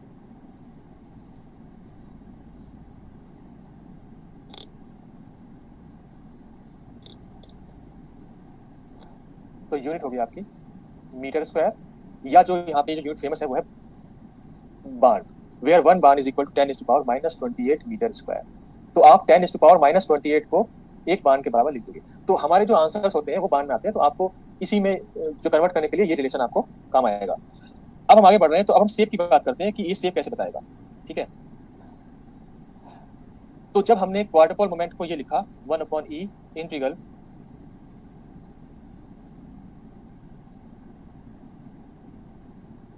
3z square minus r square into rho r d tau. तो यहाँ पे अगर हमारा न्यूक्लियाई स्फेरिकल है, फॉर स्फेरिकल न्यूक्लियाई, तो स्फेरिकल न्यूक्लियाई कैसा होगा? तो स्फेरिकल न्यूक्लियाई के लिए जो आपका आर स्क्वायर होगा उसकी वैल्यू हो जाएगी, आपको पता है कि आर स्क्वायर होता है X square plus Y square plus Z square. अगर स्फेरिकल होगा तो एक्स स्क्वायर, एक मिनट मैं जो है या सिंपल आप ये कह दो कि अगर स्फेरिकल होगा तो X square is equal to Y square is equal to Z square हो जाएगा। तो ऐसे केस में आप कह सकते हो कि 3z square minus R square will be equal to 0, तो योर इंटीग्रल विल बी 0। तो इससे हम कह सकते हैं कि your quadruple moment will be 0 for spherical shape या स्फेरिकल न्यूक्लियर। तो अगर आपका स्फेरिकल शेप है तो क्वाड्रुपल मोमेंट 0 होगा, अगर स्फेरिकल शेप नहीं है तो क्वाड्रुपल मोमेंट की वैल्यू नॉन जीरो आएगी।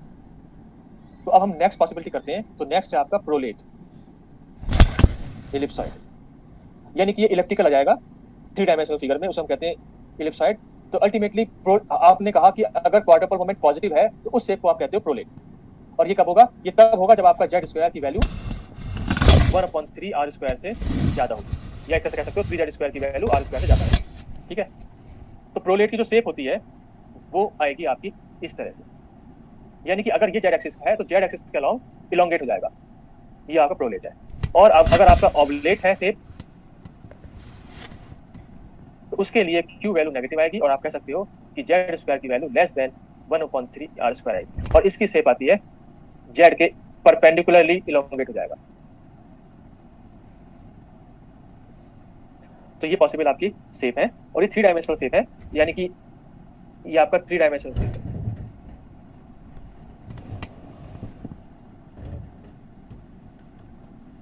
ठीक है, तो ये अभी हमने ओवरऑल क्वाड्रुपल मोमेंट की बात करी। अब यहाँ पे हम जो सेल मॉडल से का फॉर्मूला है उसको लिखेंगे, क्योंकि ये जो फॉर्मूला अभी हमने लिखा है वो तो ईएमटी वाला फॉर्मूला है, ये सेल मॉडल वाला फॉर्मूला नहीं है। सेल मॉडल का जो फॉर्मूला होगा वो न्यूक्लियर स्पिन पे डिपेंड करेगा, जो आपने जे अभी तक निकाला है।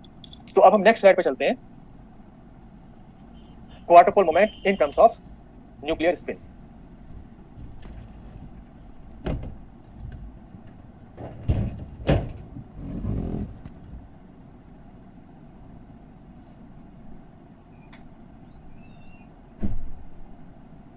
न्यूक्लियर स्पिन को आप जे से भी नोट कर लेते हो और आई से भी नोट कर लेते हो।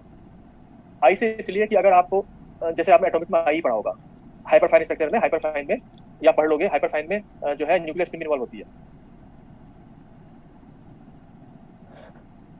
हाँ, आप एक्स की तरह कह सकते हो, एक्स की शेप है, पर दोनों में फर्क यह है कि दोनों की शेप एक्स की तरह की है, पर एक में जेड के अलोंग इलोंगेट हो गया, एक में जेड के परपेंडिकुलर इलोंगेट हुआ है।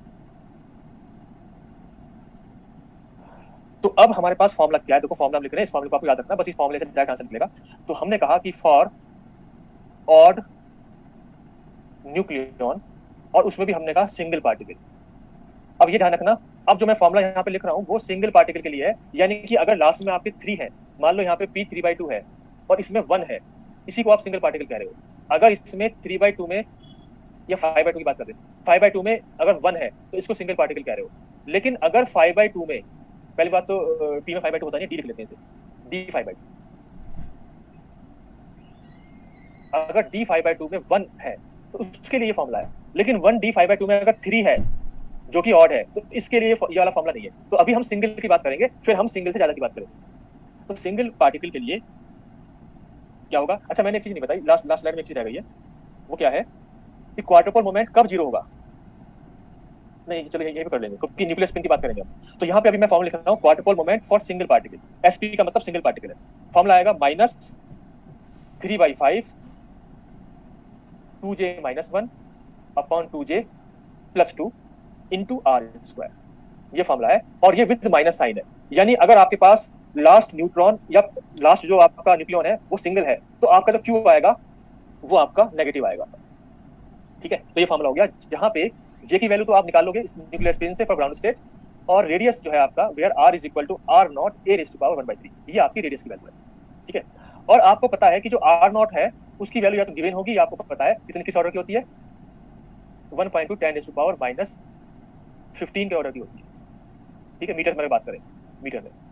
तो अगर आपको इस फॉर्मूले को अगर आपको बाउंड में निकालना है, ठीक है, तो क्या करोगे? तो जब आप यहाँ पे r का स्क्वायर करोगे तो यहाँ पे r का स्क्वायर करने के लिए 10⁻⁻30 आ जाएगा, क्योंकि r0 में -15 है। तो इस -30 में से -28 को अलग लिख लेना। तो जो -28 आपने अलग कर लिया, ठीक है, इसके अलावा जो बचा दैट विल बी इन बार। ठीक है, क्योंकि -28 जो ये तो मीटर स्क्वायर में आएगा, इसके अलावा जो भी बचेगा दैट विल बी इन बार। तो आपको इस तरह से आंसर मिल जाएगा। अब क्या करना है आपको, एक ये फॉर्मूला आप ऐसे भी लिख सकते हो, 2j - 1 upon 2j + 2 into mean square radius. ठीक है, आपको पता है, ये हमने पहले प्रूव किया था कि जो मीन स्क्वायर रेडियस होता है, since mean square radius is equal to 3/5 R square for constant density. अगर डेंसिटी कांस्टेंट है तो उसके लिए ये हमने पहले ड्राइव किया था, जहां पे हमने कहा था कि rho r is equal to rho naught for r less than equal to r naught, और जीरो हमने कहा था for r greater than r, ये आर नॉट में आर है। ठीक है, तो ऐसा हमने पहले प्रूव किया था। तो यहाँ पे ये फॉर्मूला मीन स्क्वायर रेडियस के टर्म्स में हमने लिख दिया। कहने का मतलब ये है कि अगर आपको मान लो क्वार्टर पोल मोमेंट निकल गया आपका, तो उससे आप मीन स्क्वायर रेडियस भी निकाल सकते हो, या क्वार्टर पोल मोमेंट दे रखा है तो मीन स्क्वायर रेडियस का रिलेशन है उसके साथ। तो अभी आपने बात करी single particle.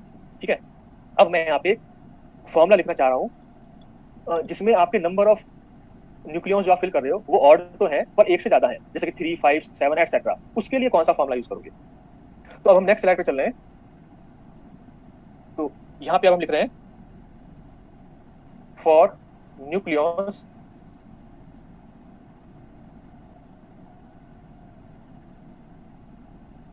n greater than equal to 1 and less than equal to 2j। ठीक है, तो अगर आप नंबर ऑफ न्यूक्लियॉन फिल कर रहे हो तो आप कहां तक फिल करोगे? 2j तक। मैक्सिमम कितने? यहाँ पे n है number of nucleons field, n is number of nucleons field. ठीक है, तो n की वैल्यू क्या है? ऑड आनी चाहिए, 1, 3, 5, 7 एक्सेट्रा। n इवन नहीं होना चाहिए, क्योंकि हमने कहा कि अगर इवन होगा तो इवन के लिए नहीं है, इवन के लिए तो स्पिन भी जीरो जाएगी। तो यहाँ पे बात फिर से ऑड की चल रही है। ऑड या सिंगल ऑड न्यूक्लियॉन के करस्पॉन्डिंग आपका स्पिन आएगी और ऑड के करस्पॉन्डिंग आपका क्वार्टर पोल मोमेंट आएगा। ठीक है, और यहाँ पे हमारा 1 से लेके कहां तक जाओगे आप? 2j तक। 2j तक क्यों? क्योंकि जो मैक्सिमम आप फिल कर सकते हो, जो आप मैक्सिमम फिल करते हो वो कितने करते हो? 2j प्लस 1 करते हो। तो 2j प्लस 1 की वैल्यू तो क्या आएगी?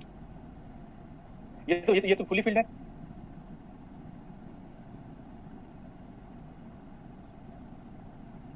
तो ये वैल्यू हमेशा इवन आएगी। आपको पता है ये वैल्यू, क्योंकि जे की वैल्यू क्या हो सकती है? जे की वैल्यू होती है हाफ, 3/2, 5/2। तो जब भी आप 2j प्लस 1 करोगे वो हमेशा इवन आएगा। तो आपको फुल्ली फिल्ड के लिए बात नहीं कर रहे हो, आप कर रहे हो एक कम के लिए। तो आप कम से कम एक फिल करोगे और ज्यादा से ज्यादा 2j फिल करोगे, जो कि ऑड होगा। ये सब ऑड होंगे। ठीक है, तो ऐसे n के लिए आपका फॉर्मूला क्या आएगा? अभी आपने सिंगल की बात कर ली, सिंगल के लिए तो फॉर्मूला आ गया आपका। तो अब हम यहाँ पे लिख रहे हैं q इक्वल टू, इसका फॉर्मूला आएगा in terms of single particle. तो सिंगल पार्टिकल का जो फॉर्मूला था उसमें आप इसकी मल्टीप्लाई कर दो 1 - 2 इंटू n-1 अपॉन 2j - 1। तो अब जो ये फॉर्मूला आया है वो आपका किसी भी n के लिए आ गया। अब यहीं से अगर आपने n को 1 पुट कर दिया, अब इस फॉर्मूले में n को 1 पुट कर दो, तो आपका जो q की वैल्यू आएगी वो कितनी आ जाएगी? QSP के बराबर आ जाएगी। तो ये फॉर्मूला सिंगल पार्टिकल का हो गया, वही जो हमने लास्ट स्लाइड में लिखा है। तो ये एक जनरल फॉर्मूला हो गया, चाहे सिंगल पार्टिकल की बात हो चाहे किसी भी ऑड n की बात हो। ठीक है, और यहाँ पे n का मतलब नंबर ऑफ न्यूक्लियॉन्स, जो नंबर ऑफ ऑड न्यूक्लियॉन्स है उनकी बात हो रही है।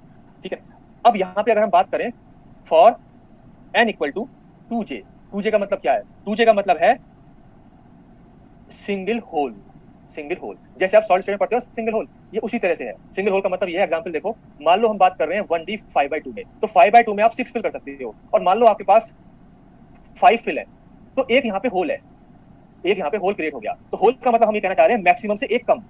मैक्सिमम से एक कम का मतलब बात हो रही है 2j की। तो अगर 2j है तो क्या आंसर आएगा? तो अगर आपने ऊपर वाले फॉर्मूले में n को 2j लिख दिया, तो आपके q की वैल्यू आएगी -QSP।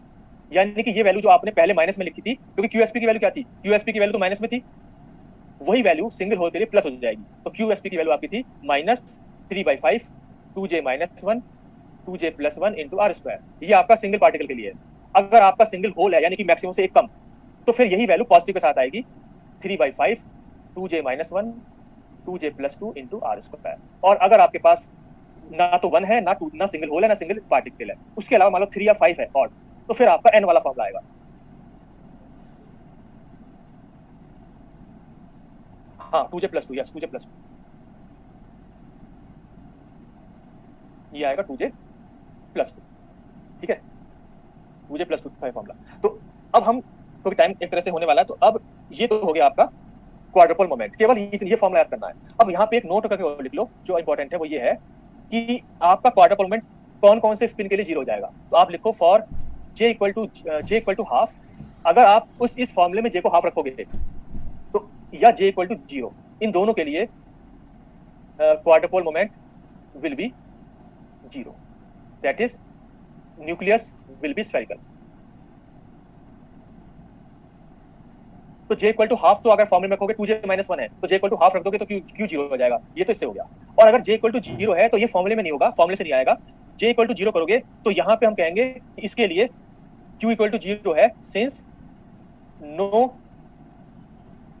Symmetric axis is defined. तो आप सीधा सीधा याद रखो, j इक्वल टू 0 के लिए भी आपका स्फेरिकल शेप आएगी और j इक्वल टू हाफ के लिए भी स्फेरिकल शेप आएगी, q की वैल्यू 0 होगी। ठीक है, तो अब हम क्वेश्चन पे आते हैं कि जो आपका नेट में पूछा गया क्वेश्चन। ठीक है, तो आपको करना है पेज 25 क्वेश्चन नंबर 10।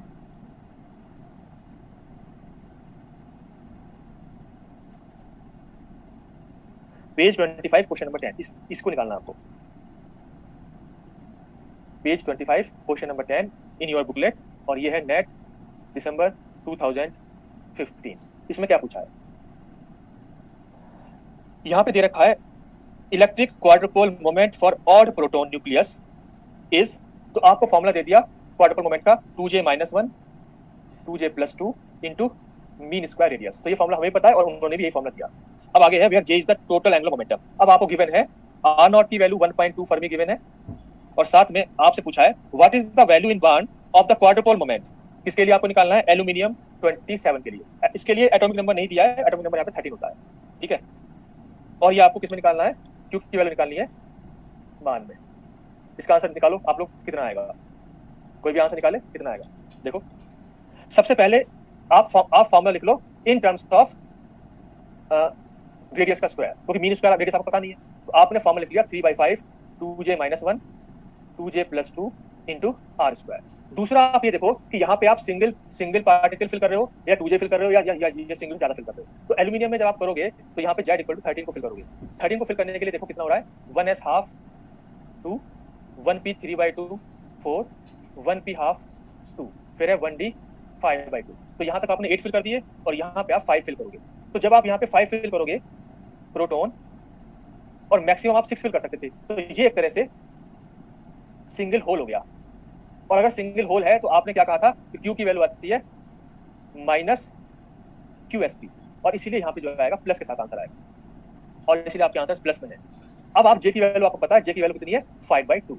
अब आप इस फॉर्मूले में 5/2 रख दो और आप आंसर निकाल लो। तो Q की वैल्यू आ गई 3/5 into 2 into 5/2 -1 2 into 5/2 +2 into r square. r square में आएगा पहले तो r0 स्क्वायर, r0 आपका इधर रखा है इसका स्क्वायर, और साथ में a की पावर 2/3, क्योंकि r की वैल्यू होती है r0 a raised to power 1/3। आपको इसका स्क्वायर करना है, एक तो हमने कर दिया r0 स्क्वायर, एक हम करेंगे मास नंबर 27 की पावर 2/3। तो इससे देखो आपको कितनी वैल्यू आ रही है, पहले मीटर स्क्वायर में निकाल लो उसको, फिर बाद में आप बार में चेंज कर दो। तो बताओ कितना आंसर आ रहा है।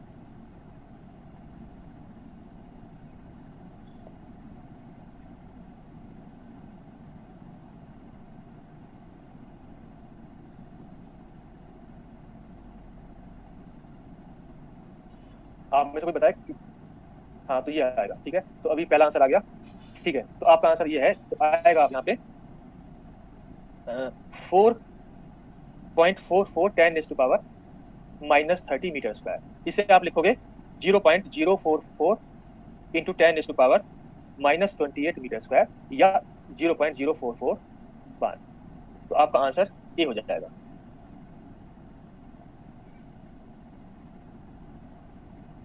ठीक है, तो आज के लिए इतना करते हैं।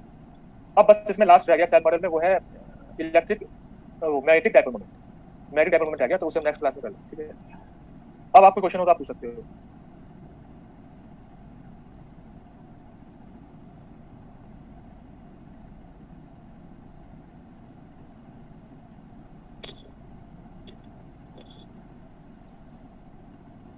हाँ म्यूट हो गया, आप पूछो।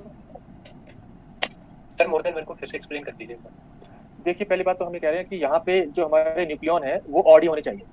ठीक है, तो ऑड का मतलब 1 3 5 7 ये हो सकते हैं। तो यहाँ पे हमने कहा कि अगर आपके पास सिंगल है 1 है ऑड, तो 1 के लिए तो फॉर्मूला यहाँ पे आ गया QSP, लेकिन 1 से ज्यादा है, मान लो 2 मतलब 3 5 7 है, तो उसके लिए J की वैल्यू तो आप निकाल लोगे। लेकिन आप जो है ये वाला फॉर्मूला यूज करोगे जहाँ पे N की वैल्यू आप 3 5 7 रखोगे और तब आंसर निकालोगे।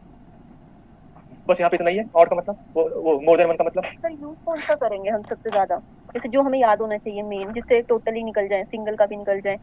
वो तो ये वाला फॉर्मूला एन वाला, आप एन वाला याद रखो। अगर एन इक्वल टू 1 है तो आंसर हो गया क्यू इक्वल टू क्यूएसपी, जिसकी वैल्यू है, बल्कि क्यूएसपी का फॉर्मूला भी साथ में याद रखना है, क्यूएसपी की वैल्यू याद रखनी है, ठीक है। तो क्यूएसपी भी याद रखना है, साथ में एन वाला भी याद रखना है, क्योंकि एन वाले में क्यूएसपी की मल्टीप्लाई हुई है।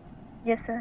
तो अब अगर n इक्वल टू 1 है तो उसका आंसर आ गया QSP, जिसकी वैल्यू है -3/5 2j - 1 2j + 1 r स्क्वायर। अगर आपके पास सिंगल होल है यानी कि मैक्सिमम से एक कम, तो आंसर इसी का प्लस हो जाएगा और आप n की जगह रख दोगे 2j। और अगर सिंगल और 2j के बीच में है कोई वैल्यू, जैसे कि d5/2 में मान लो 3 है, तो फिर n की जगह आप 3 रखोगे और j की वैल्यू वही जैसे आपने अब तक निकाली वो निकाल के आंसर निकाल दोगे। सर पेज 17 पे क्वेश्चन सेकंड जो आपने बताया था सर, वो बता दो एक सेकंड। पेज 17 पे सेकंड, एक मिनट, क्वेश्चन कौन सा, मैं भी बुकलेट निकाल लूं। अच्छा इसके लिए ये जो हमने लिखा है, ये क्या हमने कहा है कि जो हमारा इंटीग्रल है वो वेनिस नहीं होना चाहिए, ठीक है। तो नॉन वेनिस होगा, उसके लिए मोमेंट हमें मिलेगा। उसके लिए हमने कहा कि इंटीग्रल के अंदर जो ये प्रोडक्ट है साई स्टार फाई साई, इस पे डिपेंड करेगा। अगर ये इवन फंक्शन है तो आपका इंटीग्रल नॉन जीरो होगा, अगर ये ऑड फंक्शन है तो आपका इंटीग्रल जीरो होगा। उसके बाद हमने नेक्स्ट रेट में कहा कि साई स्टार साई हमेशा इवन फंक्शन होगा, क्योंकि ये ऑपरेट नहीं कर रहा है। मान लो कोई ऑपरेटर आपका ऐसा होता कि बीच में ये मान लो मोमेंटम का ऑपरेटर है, तो मोमेंटम का ऑपरेटर क्या होता है -i del upon del x, तो ये तो इस साई को चेंज कर देता। लेकिन हमने कहा कि हमारा ऑपरेटर ऐसा है फाई, जो केवल r का फंक्शन है, जो केवल मल्टीप्लिकेटिव है, जो इस साई को चेंज नहीं करता है। मल्टीप्लिकेटिव का मीनिंग यही होता है कि चेंज नहीं करेगा। हाँ, मतलब कि जैसे कि मान लो ऑपरेटर केवल x है, तो x है तो उसमें ऑपरेट नहीं हुआ, चेंज नहीं किया, तो आप सिंपल मल्टीप्लाई कर रहे हो। तो ऐसे केस में जब साई चेंज नहीं हुआ तो आप कह सकते हो साई स्टार की मल्टीप्लाई साई में कर दी। तो आपने जब मल्टीप्लाई करी तो साई स्टार साई हमेशा इवन फंक्शन होगा। अगर क्योंकि साई अगर इवन है तो साई स्टार भी इवन होगा, तो even into even is even. अगर साई ऑड है तो साई स्टार भी ऑड होगा, तो odd into odd is again even. तो psi star into psi is even. तो इन तीनों का जो प्रोडक्ट होगा वो इवन कब होगा, जब हमारा फाई इवन होगा। अब हमारा फाई जो है वो डिपेंड करता है कि इलेक्ट्रिक की बात हो रही है कि मैग्नेटिक। अगर बात इलेक्ट्रिक की हो रही है तो इसकी जो पैरिटी होगी वो होगी -1 की पावर l फॉर इलेक्ट्रिक, -1 की पावर l + 1 फॉर मैग्नेटिक। तो ये इवन फंक्शन तब होगा जब हमारा l इवन होगा फॉर इलेक्ट्रिक। तो इलेक्ट्रिक के लिए हमारे पास E0, E2, E4 ये वाले नॉन जीरो आएंगे, यानी कि इलेक्ट्रिक मोनोपोल, इलेक्ट्रिक क्वाड्रुपोल ये वाले हमारे नॉन जीरो आएंगे। और मैग्नेटिक के लिए हमारा -1 की पावर l + 1 शुड बी +1। उसके लिए l की वैल्यू ऑड होनी चाहिए, ताकि हमारा सर इसमें तो नॉन जीरो आना चाहिए ना, आपने लिखा है कि भाई ऑलवेज जीरो। नॉन जीरो के लिए ही तो l की वैल्यू ऑड होनी चाहिए मैग्नेटिक में। ये इलेक्ट्रिक का पूछ रहा है, मैग्नेटिक का नहीं पूछा इन्होंने। मैं दोनों को समझा रहा हूँ, आप इलेक्ट्रिक की बात कर लो। इलेक्ट्रिक में -1 की पावर l, जो कि फाई जो है -1 की पावर l पे डिपेंड करता है पैरिटी के लिए। इवन फंक्शन और इवन पैरिटी यहाँ पे एक ही बात है। तो हम यहाँ पे कह रहे हैं कि अगर इसका इवन फंक्शन करना है तो -1 की पावर l को +1 करना है, और -1 की पावर l +1 कब होगा, जब आपका l इवन होगा। और l इवन का मतलब E0, E2, यानी कि इलेक्ट्रिक में केवल मोनोपोल आएगा, इलेक्ट्रिक में केवल क्वाड्रुपोल आएगा, ठीक है। डाइपोल नहीं आएगा। डाइपोल नहीं आएगा, डाइपोल इलेक्ट्रिक डाइपोल जीरो होगा, electric dipole is zero. Okay sir, अब आगे समझ। ये जीरो होगा सर इंट्रिंसिक का तो इसमें कोई वो नहीं है ना, बस ये हमने यही देखना है कि इलेक्ट्रिक डाइपोल मोमेंट हमेशा जीरो होगा इसका। हाँ, इसमें इंट्रिंसिक तो प्रॉपर्टी होगी, इंट्रिंसिक प्रॉपर्टी, वो इंट्रिंसिक छोड़ो, इंट्रिंसिक तो इनहेरेंट प्रॉपर्टी होती है। तो हम ये कह रहे हैं कि इलेक्ट्रिक डाइपोल मोमेंट हमेशा जीरो होगा, इलेक्ट्रिक ऑक्टोपोल मोमेंट हमेशा जीरो होगा, क्योंकि E3 भी जीरो है। इसी तरह से मैग्नेटिक के लिए भी हमने देखा। ओके सर, अब आगे समझ। सर फर्स्ट स्लाइड शो कर दीजिए। फर्स्ट स्लाइड ये है सर, जो आपने ये इसमें डिफरेंसेस बताई है एक्सेप्शंस शेल मॉडल में, सर ये टोटली याद होनी चाहिए 12 की 12। देखिए वैसे तो इससे भी ज्यादा है, पर आप देखो वैसे तो पॉसिबिलिटी तो इनके आने की कम होती है, लेकिन रैंडमली कभी भी आ सकता है। जैसे कि मैंने भी कहा आपसे कि जब हम 2011 में आया, 11 में तो आया ही है, लेकिन मैंने बीच में एक स्टेटमेंट एक बोला था कि नवंबर 2020 में जो डाइपोल मोमेंट का क्वेश्चन आया उसमें एक्सेप्शन वाला आया है। अभी डाइपोल मोमेंट हमें जब नेक्स्ट क्लास में करेंगे तो हम नवंबर 2020 जो लास्ट नेट का एग्जाम हुआ था उसमें एक्सेप्शन वाला न्यूक्लियर दे दिया, तो उसके लिए फिर हम एक्सेप्शन वाला ही जे लिखेंगे, तब हम मैग्नेटिक डाइपोल निकाल पाएंगे। सर जैसे इनमें से कोई भी हमें दे दिया जाएगा तो हम एक्सेप्शन वाला ही लिखेंगे, ना कि जो खुद शेल मॉडल से हम निकालेंगे। अरे भाई इनमें तो सब सेल मॉडल से करेंगे, एक्सेप्शन केवल 12 है, इनके अलावा तो सेल मॉडल से करना है ना। ओके सर, केवल 12 है तो आप एक्सेप्शन वाला कर लेना, 12 के अलावा कुछ है तो फिर सेल मॉडल से करेंगे। ओके सर इससे नेक्स्ट स्लाइड पे सर, जो एक ये पेज 24 पे क्वेश्चन नंबर 3 सर। एक मिनट, 24 पे क्वेश्चन नंबर 3। हां सर इसमें ये फार्मूला पीछे आपने लिखवाया था, डेल्टा E लिखवाया था f of r into 12 + 1 upon 2 h cut square। हाँ, तो हमने टोटली लेना चाहिए था, हमने इसमें सिर्फ 12 + 1 पे डिपेंडेंसी क्यों ली? वो टोटल जो है वो कांस्टेंट ही तो है। F of R. अरे भाई अगर यहाँ आपने आप बताओ क्या क्या फॉर्मूला क्या है? फॉर्मूला है डेल इक्वल टू, हाँ बताओ। Delta E F of r हाँ into 12+1 h cut square by 2। H cut square by 2। अगर ये सारा ले लोगे तो मैंने इस एफ आर और एच कट स्क्वायर बाई 2 को कांस्टेंट सी लिख दिया, तो उसमें क्या दिक्कत हो गई? क्योंकि ये तो हर न्यूक्लियर के लिए सेम रहेगा, केवल मतलब हर इसके लिए, हर सब सेल के लिए सेम रहेगा, केवल एल पे डिपेंडेंसी चेंज हो रही है। एक यहाँ पे पी के लिए और एफ के लिए डिफरेंट एल है। एफ आर और एच कट स्क्वायर बाई 2 तो सेम न्यूक्लियर के लिए सेम रहेंगे। Yes sir. तो आप टोटल फॉर्मूला लेके भी कर सकते हो, सेम आंसर आएगा। सर नीचे इसके आगे आपने नीचे लिखवाया था delta is directly proportional to L plus half. Sir वो तो कॉमन लेंगे तो इक्वल टू 0 में कैसे जाएगा फिर? आपने इसी फॉर्मूले के नीचे लिखवाया है delta is directly proportional to L plus half and 2l+1। देखो ऐसा है कि इसी फॉर्मूले में अगर आपने 2 कॉमन ले लिया, 2l+1 में 2 कॉमन ले लिया, तो फिर ये हो जाएगा l plus half h cut square, बस इतना होगा, 2 से 2 कैंसिल हो जाएगा। ठीक है ठीक। तो अब ये proportional to l plus half हो गया, अब भी आंसर सेम आएगा। ओके। क्योंकि अब आपके जो कांस्टेंट है उनकी वैल्यू चेंज हो गई। तो अब यहाँ पे फिर से आप ये करोगे, अगर आपको 3 दे रखा है पी के लिए, तो अब यहाँ पे F R H cut square की वैल्यू इंटू 3 हो गई। तो अब यहाँ पे F R into H cut square की वैल्यू क्या हो गई? 1, जो कि हमारा सी है, जो मैंने यहाँ पे सी लिख दिया, आप इसे लिख लो। तो यहाँ पे अब भी 1 आ गया। अगली बार जब आप डेल्टा ई एफ के लिए करोगे तो इसकी वैल्यू यहाँ पे 1 आ जाएगी और यहाँ पे एफ के लिए 7 आएगा, तो अब भी 7 ही आंसर आएगा। Okay sir. बल्कि यहाँ पे एक सेकंड, यहाँ पे मैंने थोड़ा गलत दिया, यहाँ पे एल की वैल्यू 1 रख के क्या आएगा? 1 ये आएगा 3 बाई, एक मिनट, ये आएगा 3/2 3/2। तो 3/2 कोई बात नहीं, तो यहाँ पे 3/2 कर लो। लेकिन यहाँ पे कितना आएगा? 3/2। यहाँ पे एल की वैल्यू क्या रख रहे हैं आप? एल की एफ के लिए 3 रख रहे हैं, तो 3 प्लस हाफ। एक मिनट, सी की वैल्यू आएगी, इसकी आएगी 2 आएगी, इसकी वैल्यू 2 आएगी। 2 जब 3/2 रखोगे तो एफ आर एच का स्क्वायर 2 आएगी ना, आप समझ रहे हो? नहीं 2 आएगी, 2 आएगी। तो अब की बार 2 रखोगे, लेकिन आंसर सेम आएगा। यहाँ पे रखा 2, यहाँ पे रखा 2, और यहाँ पे एल प्लस हाफ रखोगे 7, ओ सॉरी 3 प्लस हाफ, तो ये हो जाएगा 2 इंटू 7/2, आएगा वही आंसर 7। तो चाहे आप प्रोपोर्शनल 2l+1 रखो, चाहे प्रोपोर्शनल l प्लस हाफ रखो, आंसर सेम आएगा। कांस्टेंट की वैल्यू, हाँ एक्सक्यूज मी सर, सर जो आपने क्या हुआ के क्वेश्चंस करवाए सर, उस पे कुछ न्यूमेरिकल सॉल्व करवा दीजिए। अभी थोड़ी कंफ्यूजन हो रही है कौन सा फॉर्मूला कैसे अप्लाई करना है सर। कौन सा, किसमें? क्या वेस्ट क्वाड्रुपल मोमेंट्स के जो क्वेश्चन करवाए सर आपने? क्वाड्रुपल मोमेंट तो अभी एक क्वेश्चन कराया है ना? यस सर, और भी करवा दीजिएगा सर इसको। हाँ, तो मैं और कब कराऊंगा? जब मैं आपको डायपोल मोमेंट करा दूंगा। जी सर। तो जब डायपोल मोमेंट हो जाएगा उसके बाद हम कुछ क्वेश्चन करेंगे जिसमें हमें सब चीज निकालनी है, spin, parity, quadruple moment, dipole moment, तो उसमें प्रैक्टिस हो जाएगी। Okay sir, thank you sir. Hello sir. हाँ सर आपने ये बताया था कि जो न्यूक्लियर होते हैं ओड और इवन वाले में वो एक्साइटेड होकर फर्स्ट या सेकंड में चले जाते हैं, तो सर क्या ये ओड और इवन के लिए भी होता है क्या? मतलब एक्साइटेड होकर चले जाए? हम जब हम ऑड कहेंगे तो ऑड में भी एक्साइट होगा, लेकिन उसमें न्यूट्रॉन होगा या प्रोटॉन होगा वो पता नहीं, क्योंकि सेल मॉडल तो बताता नहीं है।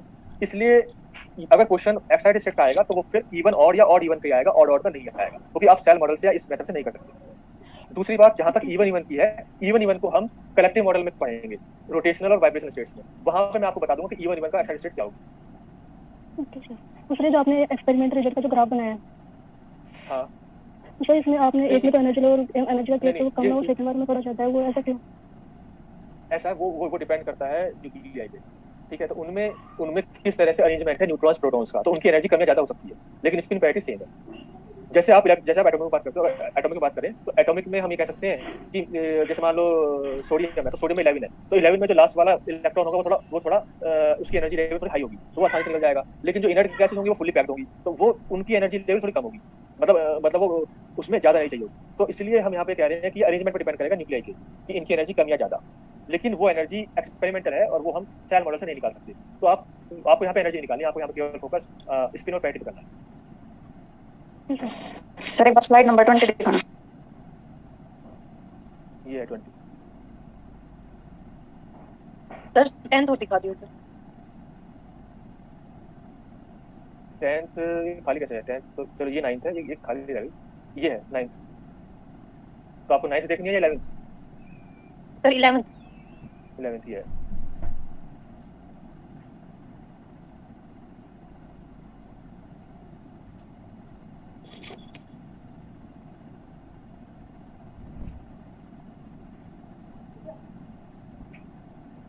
ठीक है, तो चयन करें आप।